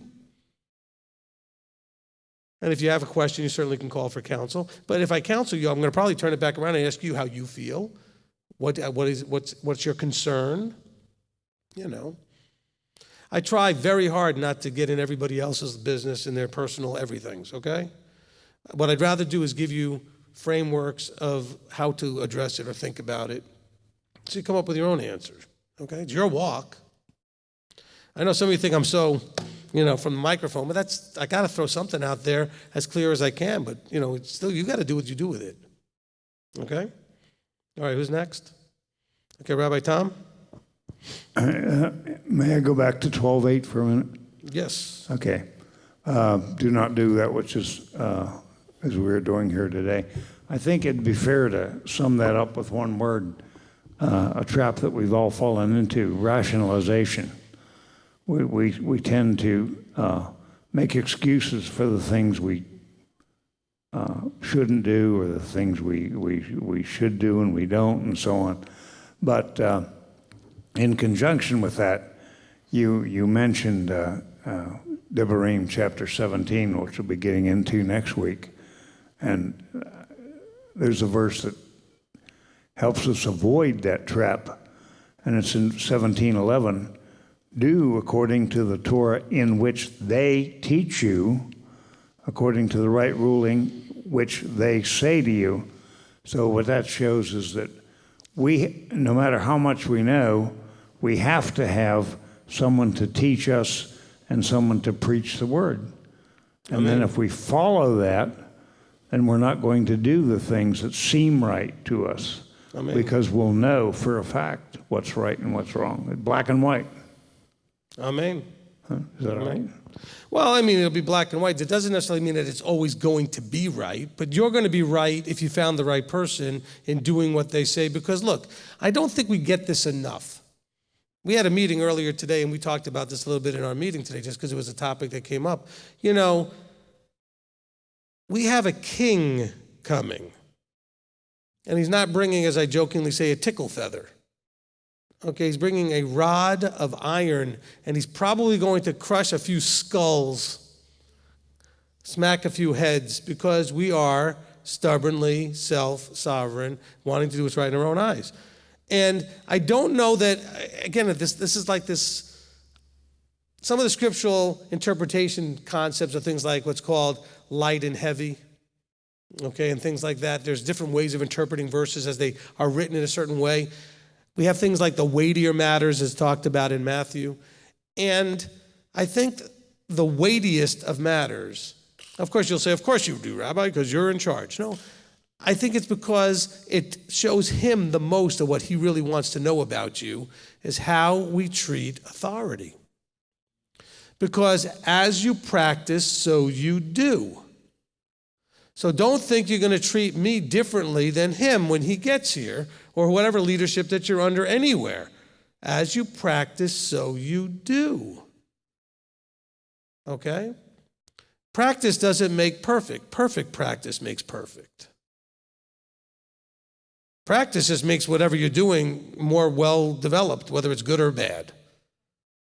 Okay? And so some of you think that it's much more important to hold tightly to your own understanding about whatever, calendars and seat and Godhead and shape of the planet or whatever, than get under an authority and show your submission to authority. I'm not talking about any authority, one that you prayerfully considered, identified, came to have a relationship with, and know is anointed. I can't tell you how many people have called me anointed and then ran off and did whatever was right in their own eyes. How is that possible? Well, it's easy. They really didn't see me as anointed. Or I was only anointed till it clashed with their submission issues.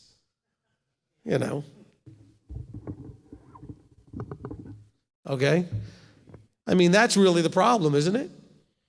Because that's really what Yahweh's trying to figure out. When he says obey, he's saying, will you submit? Now, everybody's afraid of being beaten into submission. No, this isn't a cult. Yahweh's never wanted a cult. Submission is voluntary. You choose to submit. And submission never comes up until you don't like it. It's not a submission issue until you disagree or don't like it. And almost everybody that's ever walked out the door walked out because of a submission issue. But I didn't agree with what the rabbi was teaching. Well, you're going to have that happen at some point, and you probably at some point might be right or somebody. It doesn't matter if you're right or wrong. Not necessarily. What's going to matter a lot is how you treat leadership. That's all throughout the scriptures, all throughout what's going on in the Torah portion readings. How are people relating to the teacher, the leader? That's why Yeshua uses what model? Discipleship. Okay, and that's why I had to say last time, just so everybody knows, I am currently only discipling one person officially, Rabbi Tom. Thank you, Rabbi Tom. Okay? Because he came up to me after I said I wasn't discipling anybody, and we needed to clarify that. Okay? So, yes, and I appreciate that too. But understand this, there's a lot of people out there claiming that they're discipling with me. You've heard it on live stream, you've heard it that is just completely not true, because I don't know if they're really discipling until they disagree about something. And I'm not saying that Rabbi Thomas disagreed about anything, but I know in our relationship that if he did or didn't, I would never know about it. He would just do what he's supposed to do and he would submit. Because he came here and he moved here and he said to me, I know this is where I'm supposed to be. And I knew it from his heart, and I know where he's at, I know what he wants to do. And it doesn't matter that he's my senior chronologically. Not to him, not to me. But just remember that when you see people and have people out there saying things, discipleship is the methodology Yeshua chose.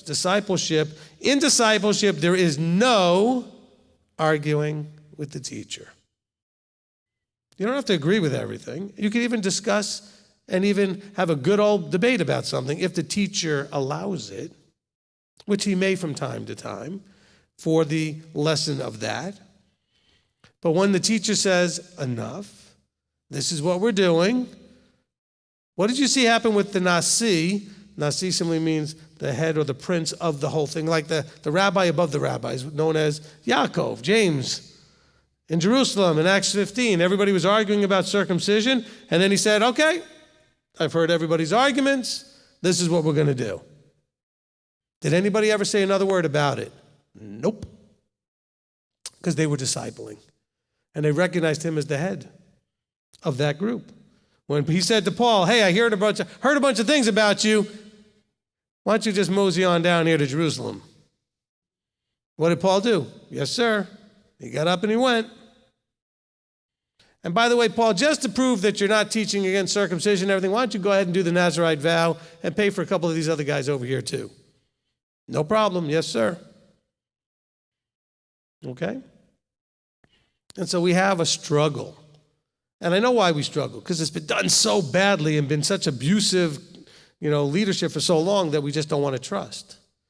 The reason they don't want, when you read this book, what have I told you a million times? It's the battle of what? Fear and doubt versus trust and belief. And the fear is why they do what's right in their own eyes. The lack of trust is why they do what's right in their own eyes. The reason they don't obey is fear and doubt. Because for some dumb reason, and I really mean this in a really strong way, it is utterly, absurdly stupid, and other words I could use that I can't say on the microphone, to think that trusting you makes more sense than trusting him. There could not be a dumber thought. Because when you do what's right in your own eyes, you're saying, I trust me more than I trust him. Yes or no? Okay? And you couldn't possibly have a more foolish thought. Now, if you have identified someone as anointed, that means that he was put there by who? Yahweh. All right, do you trust him or you trust you? And I'm not saying someone's anointed because they claim to be. I'm saying that you need to vet that out. By vet that out, that doesn't mean go and get every history and credential and everything. That person lived a life before they became whatever they became. If you vetted out Paul, you'd never listen to him. You found out he was killing the early congregation members. Why would you listen to him? Okay? But vet them out. Where are they now? What are they doing? What is their walk? Listen to what they teach. That's your number one thing to do. And when you're listening, don't just be awed and I'm all impressed. Ask the Ruach, ask the Father through the Ruach, am I hearing you or am I hearing him? Am I hearing you or that person? Are you talking to me now through that teaching? Okay? Does that make any sense? Are you getting what I'm talking about? I mean, that's really the critical stuff, you know? Man, I got a bunch of stuff on here, but go ahead. Yep, go ahead. You probably hit on a few of these. I know one for sure somebody's got to ask. They ask it every single time, so I'm waiting for it. Okay, My wife probably knows exactly which one it is. Go ahead. I wouldn't doubt it. Shaquaz, Deuteronomy 12:3, when they are instructed to destroy the other mighty ones' names out of that place, does that mean destroy their reputation? Right. In other words, you don't want to have, the authority. In other words, you don't want that entity to have any authority anymore in that place. Okay?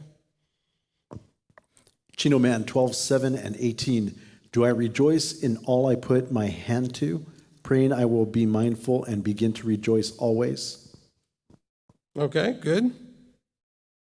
Now remember, it's rejoicing in all you put your hand to, because what you're putting your hand to is what he said to do and what he's approved to do. It's not just whatever you think to do. All right, go ahead. Joni, Deuteronomy 12:11, please explain contributions of your hand. Is this acts of service? Well, it's not acts of service. It means that you actually are bringing it with you and just, you're actually, this is your contribution. You're taking it, you're handing it over, you're bringing it. It's also the works of your hands that you produced it. Okay? And this is a good one that a lot of people seem to be confused about. They've asked it several different ways. I have a whole section of people ask the same question. Deuteronomy 12:12, when it talks about, nope. Let's see, 12:12. A couple of people have found it on 12:15, 12:22. There we go. 15 and 22. 22. Finally, yeah. There we go. They all That's say why the we same said 12. thing. I'm like, no, 15 and 22 is where you wanted to go. Yes, all say the same thing. Confusing. Clarify, please. Okay. This is, again, for those of you who've never heard this, this doesn't prove anything necessarily, but it shows you what an anointed person can do to take something that is absolutely obvious, but you can't see it, and make you be able to see it. Okay, so 12:15 says, only whatever your being desires you shall slaughter and eat according to the blessing of Yahweh your Elohim, which he has given you within all your gates. The unclean and the clean do eat of it, of the gazelle and the deer alike. And then 22, it says essentially the same thing. Okay? It says, only as the gazelle and deer are eaten, so you are to eat of it, the unclean and the clean alike. It's talking about the person eating that's clean or unclean. But we're not used to that status. We're used to the status called saved, which isn't even a status. The church taught us that saved is a status, and you go listen to the teaching, Are You Saved? You'll realize it's not a status. But there are two states you could be in. You can be tameh, which is unclean, or you could be tahor, which is clean. And that's a very important thing, but from as soon as we get to, at some point in Exodus, going all the way through to here, the issue throughout is really about maintaining the state of tahor. What do we do if we ever become unclean so that we can get back to clean? And what are the ones who are clean allowed to do? And what are the ones who are unclean allowed to do? Now, if you don't understand, if you've not studied temple service, if you've not studied all of that stuff in the book of Leviticus, you would not understand that not everything are you allowed to eat and participate in if you are tameh, if you are unclean. So he's saying this thing he's talking about here doesn't matter if you're tameh. You get to participate. It's talking about the people doing the eating, not what they're eating. Deer and gazelle are both clean. Okay?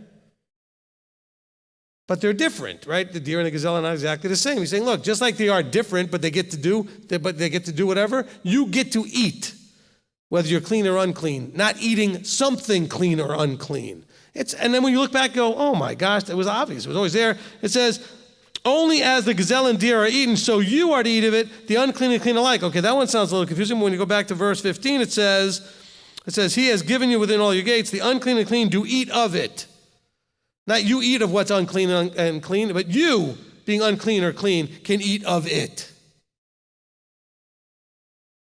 But see, when you're Christian and you spend most of your time from Matthew to Revelation, you have no idea there's something called tameh and tahor. We have a teaching called tameh and tahor. What state are you in?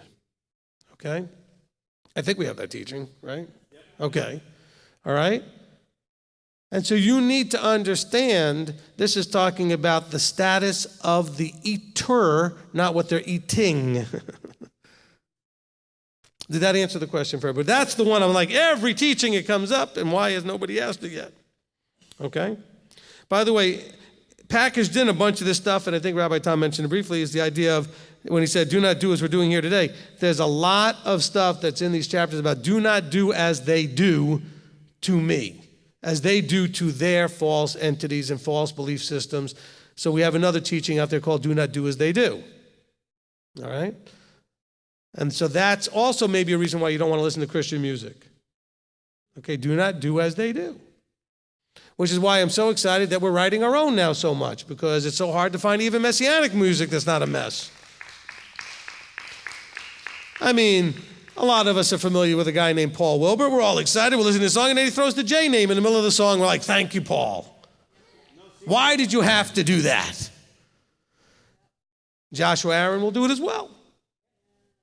Okay? I mean, everything's chugging along just fine. They're like, oh. Okay? And well, Paul definitely not. Okay? I don't know if Joshua ever does, but Paul definitely doesn't. And he'll eat anything. But that's from hearing him at concerts and stuff, and he's talked about his travels. But okay? But just understand that we're supposed not to do as they do in the worship of their Elohim as we bring it in. Now, this is the whole problem with Christianity. Christianity's whole existence has been built upon doing as they do and bringing it in and doing it to him. That's where you get Christmas from. That's where you get Easter from. That's where you get Sunday worship from. They're doing as they do, and they brought it over to him. Okay? That's where you got the golden calf from, if you want to go all the way back to when you start seeing this right in Exodus. They took something that the others were doing, but they called it Yahweh. They didn't call it, some pagan name. They said, this is Yahweh, your Elohim, who brought you out of Egypt. Do not do to me as they do to them. I am set apart. All right, go ahead. Man, I got so much good stuff here. Go ahead. A lot of light bulbs came on, so thank you. Everybody's thanking you for that. Some people are slapping themselves in the head. Some people are saying you're slapping them in the head. Well, but what I'm saying is, that's part of, look, it doesn't mean that because I'm anointed and I'm teaching that I'm so much more brilliant, like it's some deep understanding that I had to, it's sometimes the most simplest of things because you're coming out of a delusion, out of a filter, and so your default mindset is when you see clean and unclean, it's food. And you don't even realize it's a status of people. All right? And if you read Leviticus, which we did before we got to Deuteronomy, you know there's a lot of offerings that you can only participate in if you are clean. You can't even do Passover if you're unclean. You can't partake of that. You have to wait another month and do the second one. Okay? And if you're unclean for that, you miss it. You have to have the right status to do certain things. Okay? But that was, of course, related to the temple and temple service, and we don't have a temple at the moment. But understand that's the instruction here going on. Okay, next question. Olivia Janet Hoffman, Rabbi, chapter 12:19, as in 14:27-29, what does it exactly mean? Do not forget the Levites in this referring to offerings or tithes. Okay, so let's understand that, well, you have to go back to the teaching on tithing that I have, that tithes go to the Levites, okay, but offerings, they would often bring and give in different ways or handle different ways. And they said, look, don't forget in your taking care of that you need to take care of the poor, the widows, and the Levites as well, because the tithes itself is not going to be enough, all right? And so that's part of what's in there. By the way, there is an instruction in 12:17 where you're told that you're not allowed to eat within your gates the tithe of your grain, etc., your new wine, your oil, your firstlings. So you can't just do what you want with your tithe. You can't eat of it. You got to bring it. Now, this tithe that he does say eventually that you can eat of, this is talking about the second tithe, the one that you bring to the feasts. Okay? He's starting to talk about that. He gets much more into it in chapter 14. Okay? When he goes into the whole description of the tithe. But he says, look, you can't just do things wherever you want. He says, you got to bring it to the place where Yahweh chooses. This is very important that we understand. Okay. Okay, so how do we do that now? Well, the thing is, again, there's a verse. Let's see where I wanted to go with this. Where'd the verse go? I scribbled all over this paper, so it's hard for me to remember where the verse is.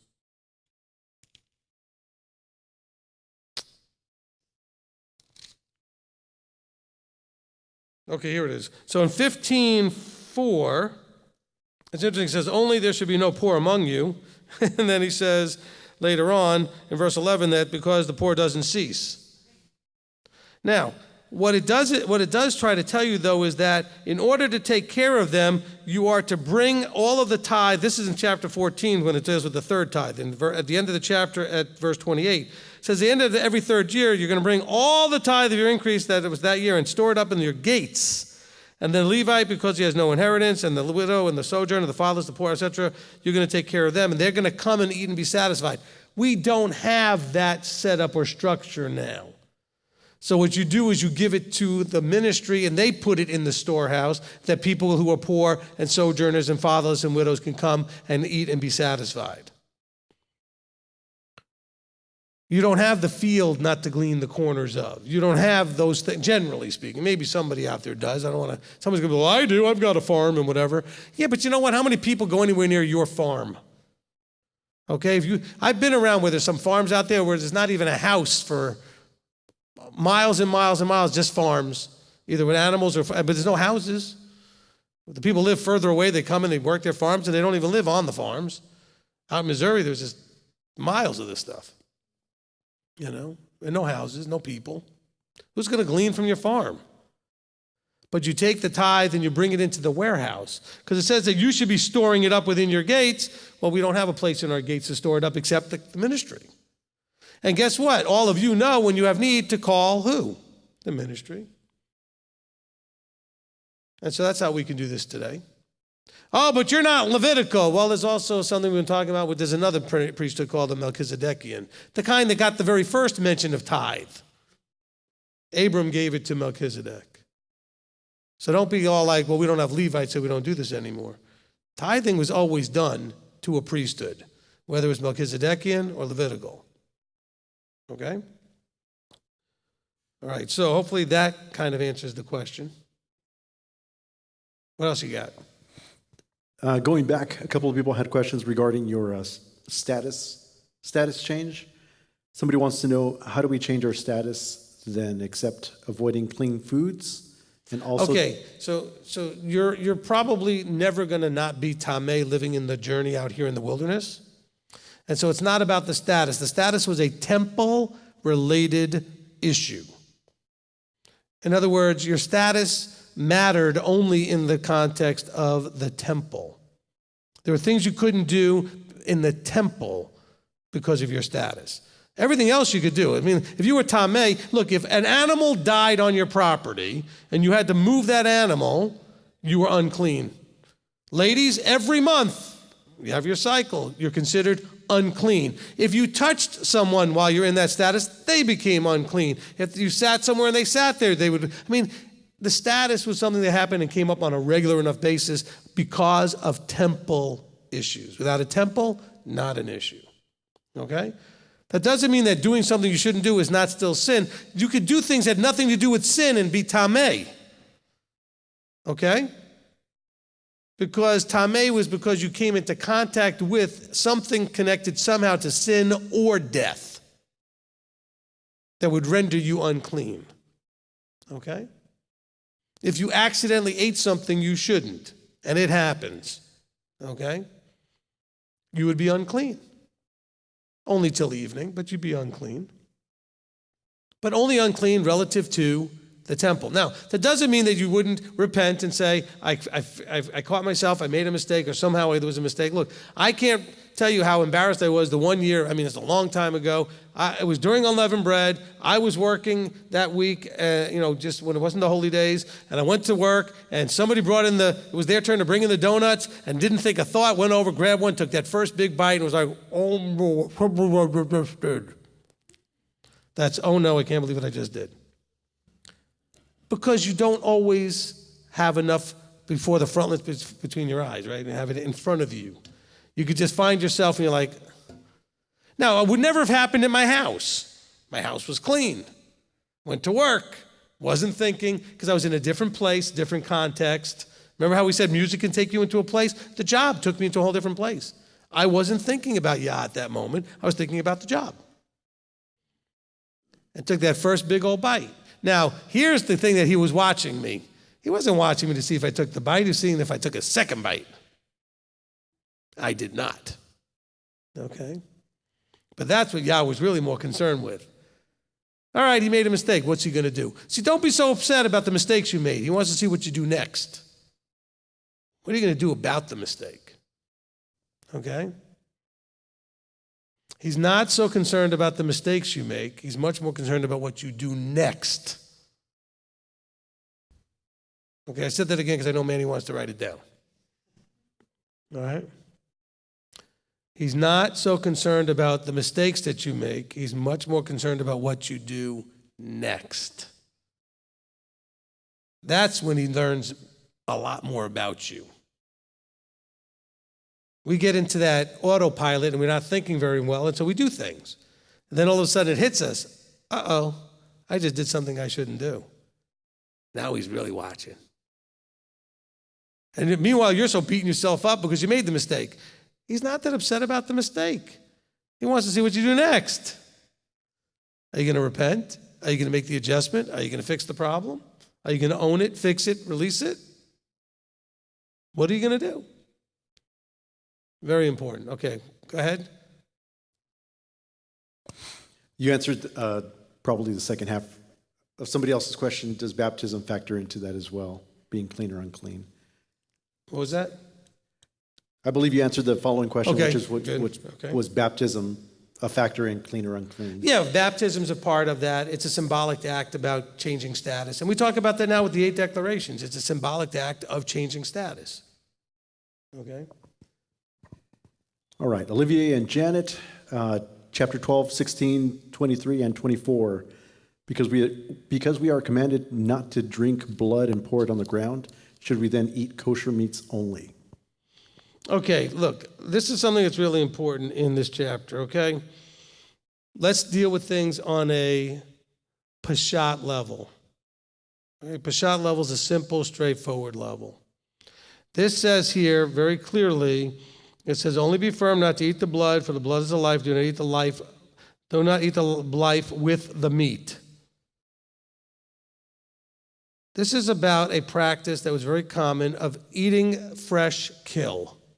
Blood pumping, still bleeding out of the animal, even pouring it into a cup and drinking it. There's people that still do this today. They'll put a little spear hole or puncture a beast out in the wild, and they'll go ahead and have a vessel to catch the blood with and eat and drink that. Okay? Wild beasts eat fresh, warm-blooded kill. They want that blood-pumping meat. They're saying, no, pour the blood out. Now, you're not going to, if you're going to take meat and just pour the blood out, you're not going to get everything out. You're not even going to get, it doesn't say salt it for 1,000,000 years and wash it and soak it for 1,000,000 years and all this other stuff that you might think you need to do. It's like, don't eat a fresh kill with its blood pumping. Let's keep this simple. All right? And by the way, the bloodiest looking meat I've ever seen is the stuff that's called kosher. Now, it's not actually blood. A lot of it's the plasma, etc., so it looks very red. But I promise you, all meat companies, my wife was like appalled at how some of the kosher meat we would get when we were in New York, that just was like, someone looked like it was stabbed it to death, it was bleeding everywhere. Now, it wasn't blood, it was plasma, but it was this red stuff that looked and it was everywhere. And you don't get that as much in the kosher certified stuff. But the point is, all companies drain their animals. Okay, they're draining the blood out of the meat. They're hanging the meat, it's draining. That meat is no longer a live, fresh, warm-blooded kill by the time you find it. All right? So let's keep this simple. Because it says here, do not eat the life with the meat. With the meat. In other words, you have an animal. You got to remember, we go to the store to buy meat. They're not going to the store to buy meat. They're killing the animal, and then they're prepping the animal and eating it. They're cooking it or whatever they're doing, right? They're not storing it anywhere. There's no refrigeration. You can't store anything. And so what are they doing? They have to pour the blood out. Okay? All right. Okay. Evangeline wants to know, what does ascending offering mean? These are just, again, you have to go back to the Levitical description of all the different offerings. Okay, ascending offering, I believe, is that the burnt offering? Goes up as an ascending offering. Is that the one they call an ascending offering? They changed the wording in English. Okay? Is that the one? Because I know in the previous translation it was called a burnt offering, and they changed it to an ascending offering. Ascending because the smoke and the et cetera of that is going to go up. Okay? A praise offering, et cetera, okay? But these are just, again, idiomatic phrases that we'd have to, they knew, and we don't understand exactly what the conveyance is there. But these are offerings that are much better explained when we're going through the first 4 chapters of Leviticus. And right now my brain's wrapped around, chapters 11 through 17 or 16 of Deuteronomy.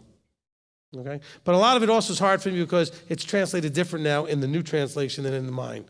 So where's the verse, for example, where it says ascending offering? You're talking about like verse 13 of chapter 12? Here it says burnt offerings, okay? 12:6? Okay, yeah, it's the same thing here. In my version it says burnt, and yours it says ascending, okay? So I don't know always when you ask these kind of questions because it's a translation thing. And by the way, when we talked about this last time, I got all kinds of flack from some people about saying there's no translations out there, only interpretations. Here's an example. It was interpreted as burnt offering. Now it's interpreted as ascending offering. They're both translations or they're both interpretations. Yes, they're translating because they're taking one language and putting it into another one, but in order to do so, you must interpret. Okay? So you have a translation, really, that's an interpretation into another language, not a translation into another language. Okay? All right. But I had somebody get all mad and bent out of shape and blah, blah, blah, and post something. I apologize if I made you mad. Get over it, exactly. Okay, so. All right? Okay. Great example. Great example. Okay. Olivia and Janet Hoffman, last question for them in chapter 13, verse 10. Will the application of this verse to cut off relationships with people who tried to entice us away from Yahweh? Yes. Okay, so that's one of the verses in my notes, okay? My question to everyone is anyone enticing you away from Yahweh or Torah? Okay? You see this is actually a part of the parable of the sower of the seed. Those who don't have the roots, and then someone can come in and blow you right out. When you start getting excitedly telling somebody about your Torah observance and they just look at you like you're a cultish moron who's been losing their salvation, is going straight to hell or whatever they're going to say to you, and then you panic and you freak out and you give up. There's lots of ways to entice you away. Okay? They're going to utilize the tools of the enemy, which is fear and doubt. They're going to place doubt in your mind, just like the enemy did. Did Yahweh really say not to do this or not to do that? Did he really? Okay. Also, they'll put you in a place where they'll try to entice you. I can't tell you how many people have left. It's not a lot, but enough have left over, well, I just miss all the spirit doesn't seem to be there because they came from like really charismatic places where they really just had this emotional experience every Sunday or whatever. And now they come here and it's not quite as emotional. Oh, listen, when I smack your toe and you're screaming, that's emotional. It's maybe not the emotion you were hoping for, but okay? But that's part of the problem, okay? Manny's such a great audience. He thinks everything I say is funny, so that works out pretty good. All right? But that's the enticing. People might say, you need to come here because you see this driving down the road here in Tennessee. The church has a big sign outside and says, it's an enticement sign. Come for the morning for the full gospel service or the rock and roll service or the contemporary service, and they're trying to entice you. They're trying to give you something they know entices you. Come for the music. Come for this. Come for that. Okay?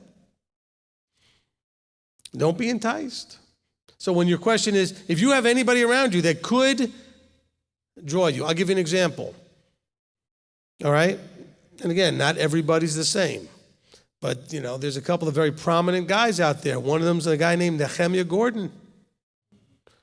For a lot of people, he entices them into Judaism.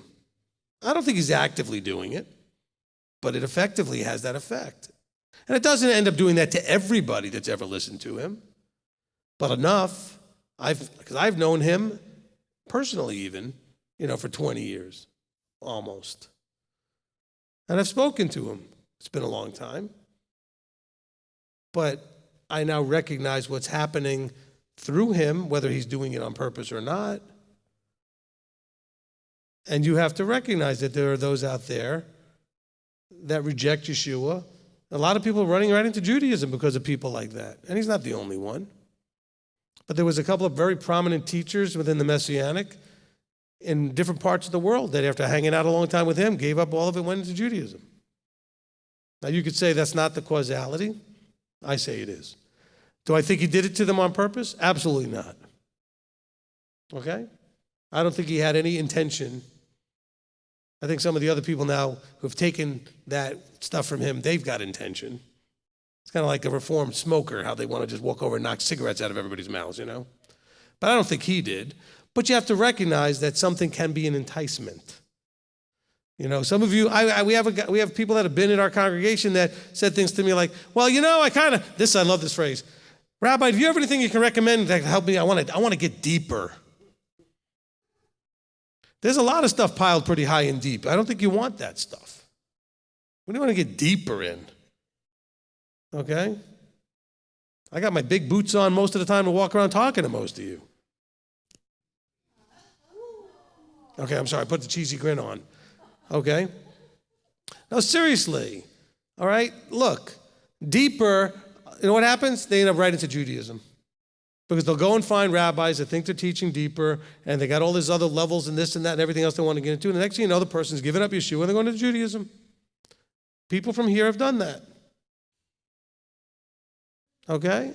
And I'm just saying, what do you need deeper? Have you figured out how to do the things I've taught on all four levels? Understanding it, doing it, defending it, teaching it. Then go back and listen to it again and again and again. What do you need deeper for? You're struggling with the milk. We talked about that on Shabbat. Oh, no, I want deeper. No, you just want the latest emotional stimulus of new. New is more exciting. The idea of it's more of a Gnostic sort of thing. I want to get into more knowledge, more information. I want deeper. It's more special. Knock it off. Get the basic. And by the way, that's what I'm talking about with the boots, because I got a lot of people they're just shoveling all this excuses is what they're shoveling. I got all these reasons and excuses to go do stuff that's just going to distract me and waste my time. Not me, it's going to distract them and waste their time. Actually, me too, because they're going to call me up and waste my time. Okay?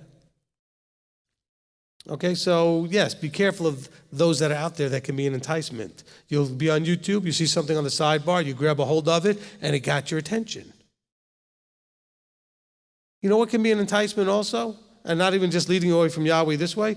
You can get caught up in one of those peripheral things, one of the conspiracy things, one of the governmental things, one of the who controls the universe things, one of these shape of the earth things, one of the whatever, it doesn't matter, the thing. And what is the problem is not the thing itself, but how many days, weeks, months will you lose now watching that stuff instead of studying Torah?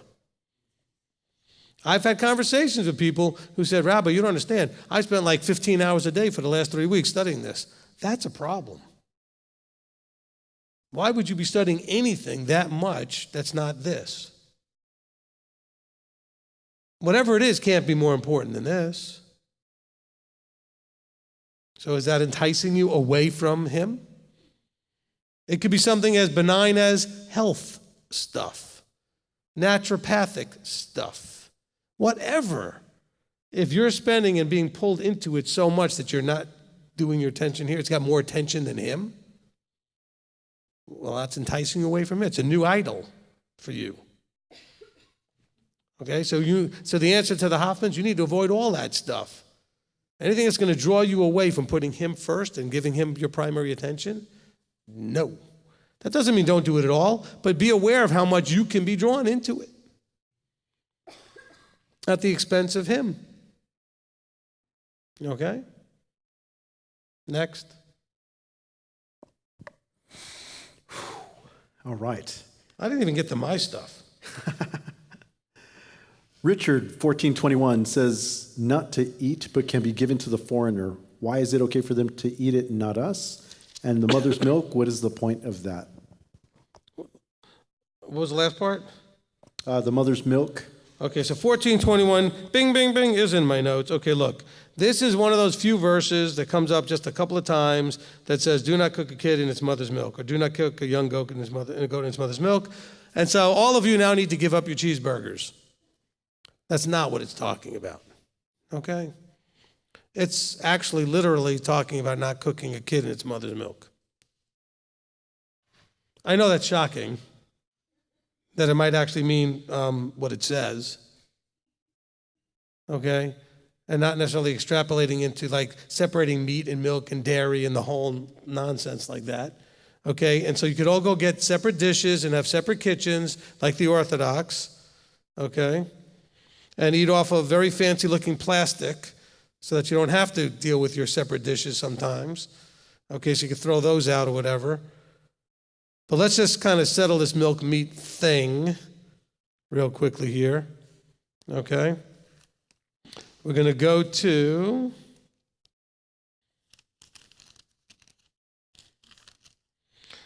Genesis 18. Okay, in Genesis 18:1, it says, and Yahweh appeared to him, Abraham. Yahweh appeared. That's what the Hebrew says. It's not a bad translation. Yahweh appeared to him. And he said in verse 3, Yahweh, if I have found favor in your eyes, please don't pass by your servant. Please let me put water and food and all that other stuff. So Abraham ran into the tent and told Sarah, hurry, make ready 3 measures of fine flour, knead it and make cakes. And Abraham ran to the herd, took a tender young good calf, gave it to the young man, said, hurry and prepare it. And he took the curds and the milk and the calf, which he had prepared, and set it before Yahweh. And Yahweh said, nope, I need to eat the milk first and then wait an hour and a half or whatever it is, then I could eat the meat. No, that never happened here, although Orthodox Jews may claim that. It says he set the milk and the curds and the meat all in front of, and it says, and he ate. And by the way, Abraham did not eat. Abraham stood by on the side and let them eat. That was the custom of the time. So don't confuse who ate. He says that he stood by them under the tree while they ate. You ask the Orthodox this question, and the answer they will give you is either that there was an hour and a half, whatever it is, I don't know what the time is, but they waited, or, well, that was before Moses. I'm sorry, Yahweh doesn't change. Yahweh ate it, it's okay to eat it. So let's not add. That, by the way, that's a verse nobody mentioned yet, but the verse where it says do not add or take away was in this chapter. It's in another place also, but we read it today. Do not add or take away. Guess what? That's adding to it, it's taking it further than do not cook a kid in its mother's milk. Which, by the way, goes back likely to fertility rituals of the time of the pagan tribes. That they would literally take a young goat and cook it in its mother's milk as part of a fertility thing. Okay? So no, this is not saying that you can't eat milk and dairy and meat together. All right? So not a problem there. So some of you are sitting there going, I keep my cheeseburger. Okay? Some of you have asked me, here's the funny part. People say, well, Rabbi, do you eat cheeseburgers? No. And then they'll go, see, I told you about the milk and meat. I said, no, I just don't like cheeseburgers. But people will read into those things. Well, I asked the rabbi if he eats cheeseburgers. He said, no. He must be part of that milk and meat thing. I just don't like cheeseburgers. I'll put Swiss cheese on my turkey sandwich, though. Did that yesterday. It was good. Okay. Had the rest of it today. All right, what else? Roland Jackson, Messianic let's see, could you explain the Devarim 14:23 in the place where he make his name dwell? Okay, wait, hold on. And then Kathy had her hand up, but let me just go back. 14:23. Yeah, we'll get to that in a second. But there was another part of that.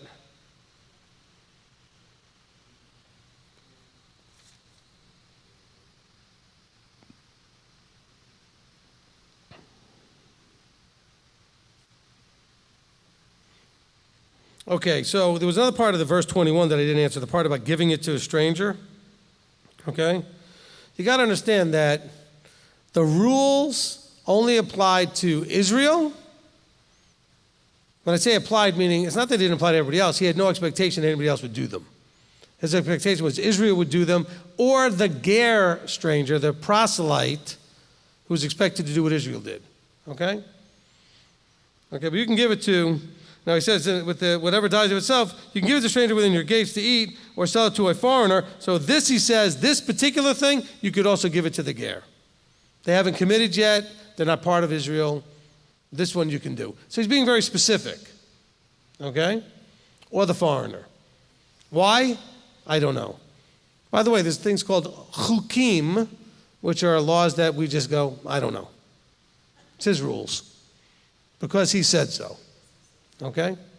All right, now, 14:23, the place where he makes his name dwell. Okay, so I used to think, I'm going to change the position. All right, I used to think that it only could be Jerusalem once it became Jerusalem, because that's actually the way it's worded pretty much once he placed his name in Jerusalem. But now that I understand the word name to be authority, reputation, etc., this can also be other places where he has caused it. But now, that doesn't mean you can set up altars, though, anywhere you want. That pretty much had to be in the few places like in Jerusalem, etc., and that's all been gone. The whole temple system has been knocked out of existence for right now, okay? But there are, if the anointed and appointed is there, and the reputation and authority is there, his name is dwelling there. That's how we can go to keep Sukkot, where we keep Sukkot. Are we supposed to go to Jerusalem? Yes. But here it's also saying that we're supposed to go to wherever his name is dwelling. Right now, if you've ever been to Jerusalem, especially if you've been to other parts of Israel, his name isn't dwelling there a whole lot. Okay, it's being smeared pretty bad, actually. Okay? And so, remember, we have to go back to the name teaching. So where he makes his name dwell. So people that are there and his reputation exists and dwells. And I think that's why people are moving to Cleveland. Because they see his name dwelling. Maybe I'm totally wrong to say that. Maybe I'm completely out of line, okay?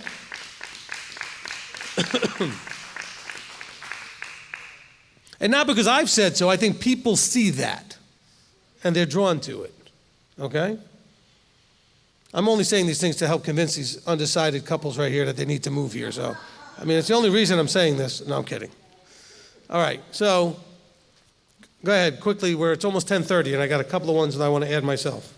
Okay, client family, Deuteronomy 15, 1 through 13, discipline for us from 7-year debt release, guard against worthlessness, thoughts towards the poor, and releasing of servants. Focus seems in giving as he has to us in blessings. Well, the focus for that is really explained more in 16, 17, where each one is going to bring a gift according to the blessing of Yahweh when they come to the 3 feasts, known as the Shalosh Regalim. So we have Deuteronomy 16, 3 times a year, all your males appear before me. Chag HaMatzot, Chag HaShavuot, and Chag HaSukkot, the 3 Chagim, and you don't appear empty-handed. But this is following after chapter 15, dealing with the poor, and we see it's really the funny contradiction. He says, there should not be any poor among you, and 5 or 6 verses later he says, well, there will be, of course, poor will never cease from the land. Why? Because we need to learn how to deal with the poor. We need to learn to give, be generous, take care of, provide for those with less. Okay? But he said, but there shouldn't be poor, because you shouldn't need to learn that, because you should have had this down. But since you struggle with this, there's always going to be poor. So you can practice. Okay? By the way, if you're among the poor, let us practice on you. Don't let your pride and your ego and your vanity and your other issues make you embarrassed to allow us to practice on you. Okay? Now, that doesn't mean you have to stay poor. You could work at it, fix it, or whatever. But while you are poor, recognize that you're serving a purpose for the rest of us to take care of you. Okay? I know that's hard at times. Okay? It's a humbling thing. All right. Joni made a comment, Deuteronomy 14:23. Love that the purpose of tithing without fail is to learn to fear Yahweh.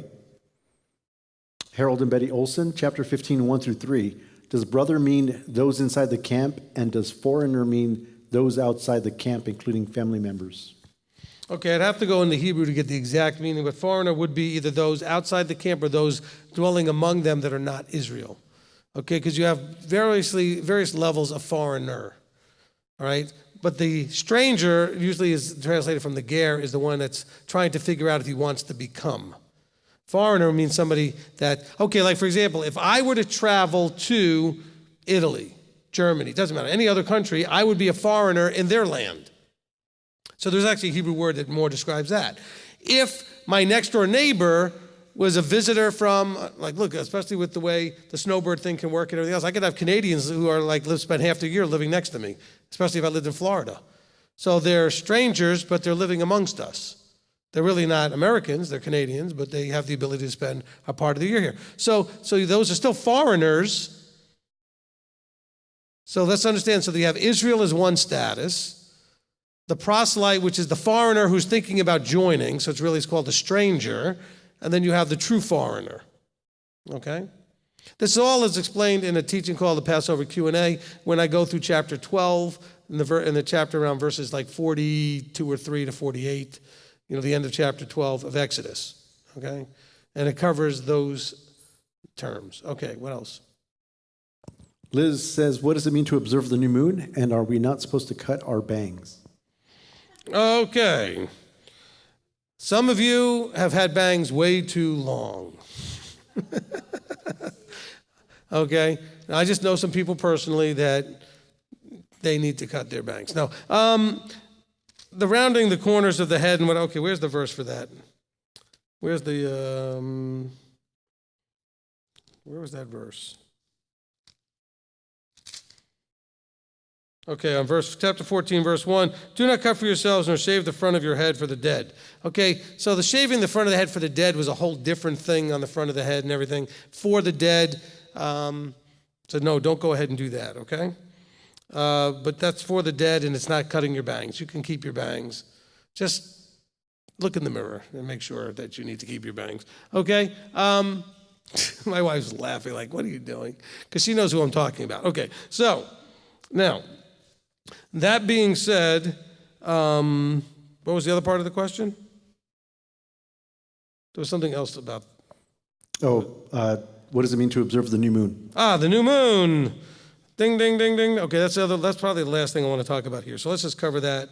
Because I'm looking at my notes, and I think we pretty much got everything else that was relatively important out of this. Look, in chapter 16 and in verse 1, it says, guard the month of Aviv and perform the Passover to your Elohim, for in the month of Aviv, Yahweh your Elohim brought you out of the month Mitzrayim by night. Okay, now, this is not going to make everybody happy with me, especially if you are a big fan of Nehemiah Gordon and Michael Rood and other Aviv-obsessed people. Okay? I can promise you there's not one verse anywhere telling you to go look for Aviv barley to kind of figure out your calendar. There just isn't. Okay? Oh, but it says here about the month of Aviv. Okay, do you understand that every Jew on the planet understands that word means spring? That's all it's talking about, is that it was in the spring. It's a phrase. But you don't know Hebrew, do you? Because after all, you got a blue letter Bible and 2 Israeli friends, so you know Hebrew. That's an old joke. Some of you get it, okay? All right. I had an argument on Facebook with somebody one time that said that they knew Hebrew better than I did. I said, how did you learn Hebrew? They have 2 Israeli friends and a blue letter Bible. That's how they know Hebrew. I said, I don't know. I started nursery, preschool, and Hebrew school. Maybe I know it better than you. Okay, so the thing is, let's understand the way the Aviv people will do this is, he says, guard the month of Aviv. In other words, guard means to be aware of, like any other commandment. Be aware when that month shows up because you got to keep Passover in that month. Now, we've got calendars and we've got them on our smartphones. They didn't have any of this stuff. If they didn't keep track of every new moon as it came about, they would not know where they were in the cycle. They could kind of check and see how the weather was changing and when the seasons were changing, but they had to keep track of these things. And now he says, look, the Passover is in that month, and this is all about a lead into the holy days here. And as he's getting into it, he goes, the month of Aviv. Now, you do have to understand, in the chapter of Exodus, where they start dealing with the plagues, in Exodus chapter 9, we're going to settle this argument just a little bit. For all those of you out there that want to make a big deal about this whole deal, in Exodus chapter 9, we have something called hail. And this is the place where the word Aviv first shows up. And it says that the flax, in verse 31, and the barley were smitten, for the barley was in the head, it was Aviv, and the flax was in the bud. But the wheat and spelt were not smitten, for they were late crops. So the barley and the flax were smitten. Guess what happened next? There's another plague. They had locusts. Now look at chapter 10 and verse 15. And they covered the surface of all the land so that the land was darkened, and they ate every plant of the land and all the fruit of the trees, which the hail left. Now, this is kind of getting towards the end of the plagues here. Now, it doesn't say anywhere how long was in between each plague. But if this is all happening within the same year, the same few months, there wasn't a thing Aviv when they left Egypt. The hail destroyed it or the bugs ate it. So what green thing were they like looking at? And think about it. See, but this is where Gordon and the rest of them like to go. They want to go to, well, let's go here to what, so we understand about the Aviv. Nothing was Aviv when they left. Okay? Everything had already been eaten. They weren't looking for barley. Now, bear in mind, again, there are idiomatic phrases. You don't know. See, the thing is, you have to remember the Bible wasn't written to you. It was written for you. And since you were not there, you're not the people, you don't understand phraseology, you don't understand the language. And I can promise you, how many of you here or online actually speak more than one language fluently? Okay, a few of you. Okay? Or very well. Okay? Can you admit and know that there are an abundant amount of things that don't translate straight across? In other words, you could say something in your language, and I could ask you what it means, and you'll be like, I'm not really sure that the English doesn't actually justify it, but it kind of means this. Or I'll ask you, like, how do I say this in your language? And you say, well, we don't really have a phrase for that in my language. So we say it this way. I mean, it was very humorous. My wife speaks Romanian, and we were just joking around about skinny and fat and this and that, just making all kind of goofy, like funny words I wanted to learn how to say. I said, well, how do you say skinny? We'd already been goofing about fat. How do you say skinny? And she said, well, there is no word for skinny. The word is like a phrase that means like I can see your intestines or something. It's like some weird, okay, but that's really, but to a Romanian, it just means skinny. They get that. But in English, it would sound like some bizarre, I can see your intestines, or like we say, I can see your rib cage. Like someone's skinny, I can see your bones. But that's a phrase, like an idiomatic phrase. So here, guard the spring. In other words, know that in the spring you're keeping Passover, the month of Aviv. Okay? And by the way, for them to do the wave sheaf, the barley has to be Aviv, yes. But also to do the wave sheaf, it doesn't mean it was Aviv like 2 weeks ago. It could have been Aviv 3 weeks ago or 4 weeks ago. It just has to be Aviv for them to do it. It could be Aviv for a whole long time before they do it. So that's not the relevant point. Because you got guys running around Israel grabbing all kinds of stuff. That's funny because I've had people look at the stuff they grab. Some of it's not even barley. And some of it, farmers have told me, is not even Aviv. Oh, but they're running around looking for it. By the way, anybody's ever done any farming or driven through places with a lot of farms? In a big enough place, did you know that crops don't all come to a head at the same time? Wow. So what are you looking for, the one spot? I mean, how much of it has to be Aviv to count? One little piece in one patch somewhere? See, that's where it starts to get a little ridiculous. All right? So let's understand that this is not an instruction and there are no instructions, and never do you see anybody running around looking for it. Not one verse. So let's just calm down about that. Now, there is another verse I'm going to bring you to. Since we're having fun with the calendar right this second, go to Deuteronomy chapter 16, and this is not going to answer any questions. I'm just going to pose this to all of you calendar-obsessed people. Before you come to me with your calendar, you must answer this question, which most of you have never asked. In Deuteronomy 16, it says, in verse 13, perform the festival of booths, Sukkot, for 7 days after you have finished ingathering, threshing, and wine pressing. So you have to make sure that your calendar allows time for that. And explain to me how your calendar does that. Do you know when these things were done in ancient Israel, in the time of when this was being read? Do you know which crops they're talking about? Do you know what was being threshed and wine pressed? Do you know when? People are like, oh, I didn't even think about that. Well, that verse is in your Bible, isn't it? And by the way, most calendars today, including Hillel, have a big problem with that verse. Okay? And I'm not saying that we need to adjust our calendar because of that verse. I'm just saying is, there are a lot of people out there running around that they don't have all the pieces out of the box and they're trying to make a puzzle. Okay? Because there's a verse that when I put the calendar together many years ago, and it's not the one we're using today, we use Hillel, I addressed that verse. Okay? I did research. I contacted people in Israel and found, their versions of like Farmer's Almanac records to find out, well, what crops and when do they come in and what time of year? And because they come in predictable cycles. I know these things because I was a commodities trader. And we knew when the wheat was coming in and the soy was coming in and the beans were coming in, whatever it was. Well, the soy was the beans. Okay, but the corn was coming in. Okay? It came in the same time every year within a week or two. Okay? But I'm just saying is, don't think that you figured everything out when you probably are missing some verses that don't, by the way, fix everything, but just, you know what, you might want to just find an anointed, appointed, and get in behind that thing. And understand, that's why the making the calendars decision teaching is so important. It explains why we do what we do. All right? Not why it's right, but why it's the right choice under the current circumstances. Is that good for everybody? Okay, because that's one of my favorite ones, because everybody comes at me with their calendars. I go, did you answer the issue of Deuteronomy 16:13? Well, what issue of Deuteronomy 16:13?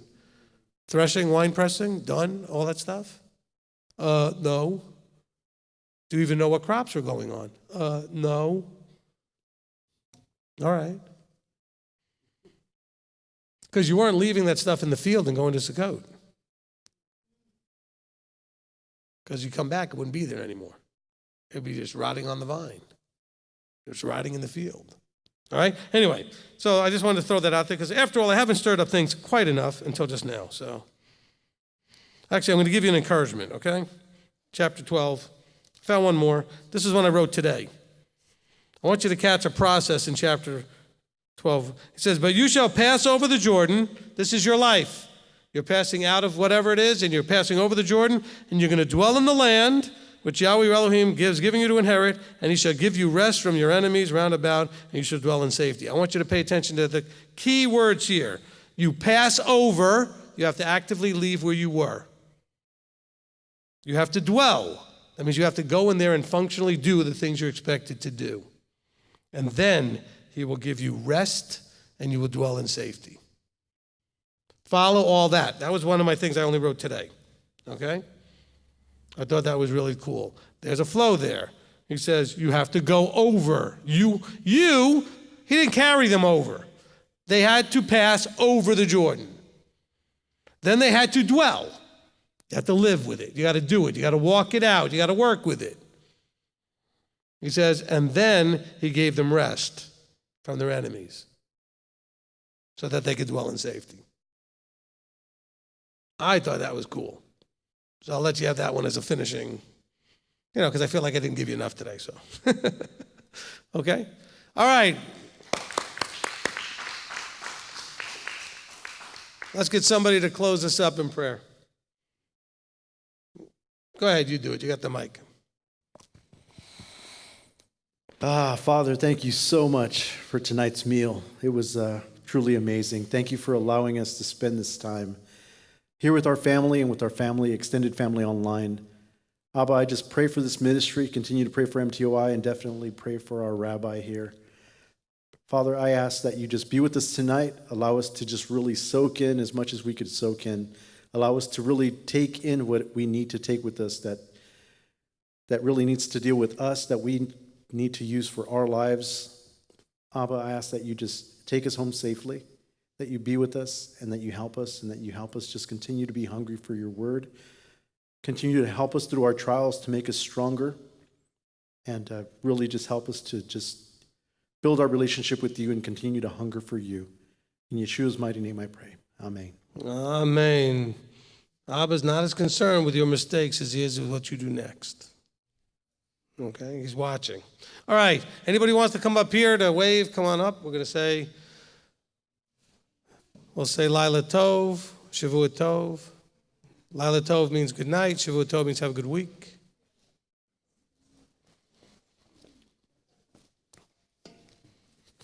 I'm going to need a new sheet. This thing is so scribbled on.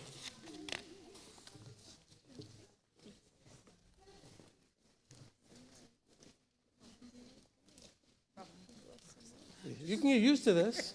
We'll get you settled in.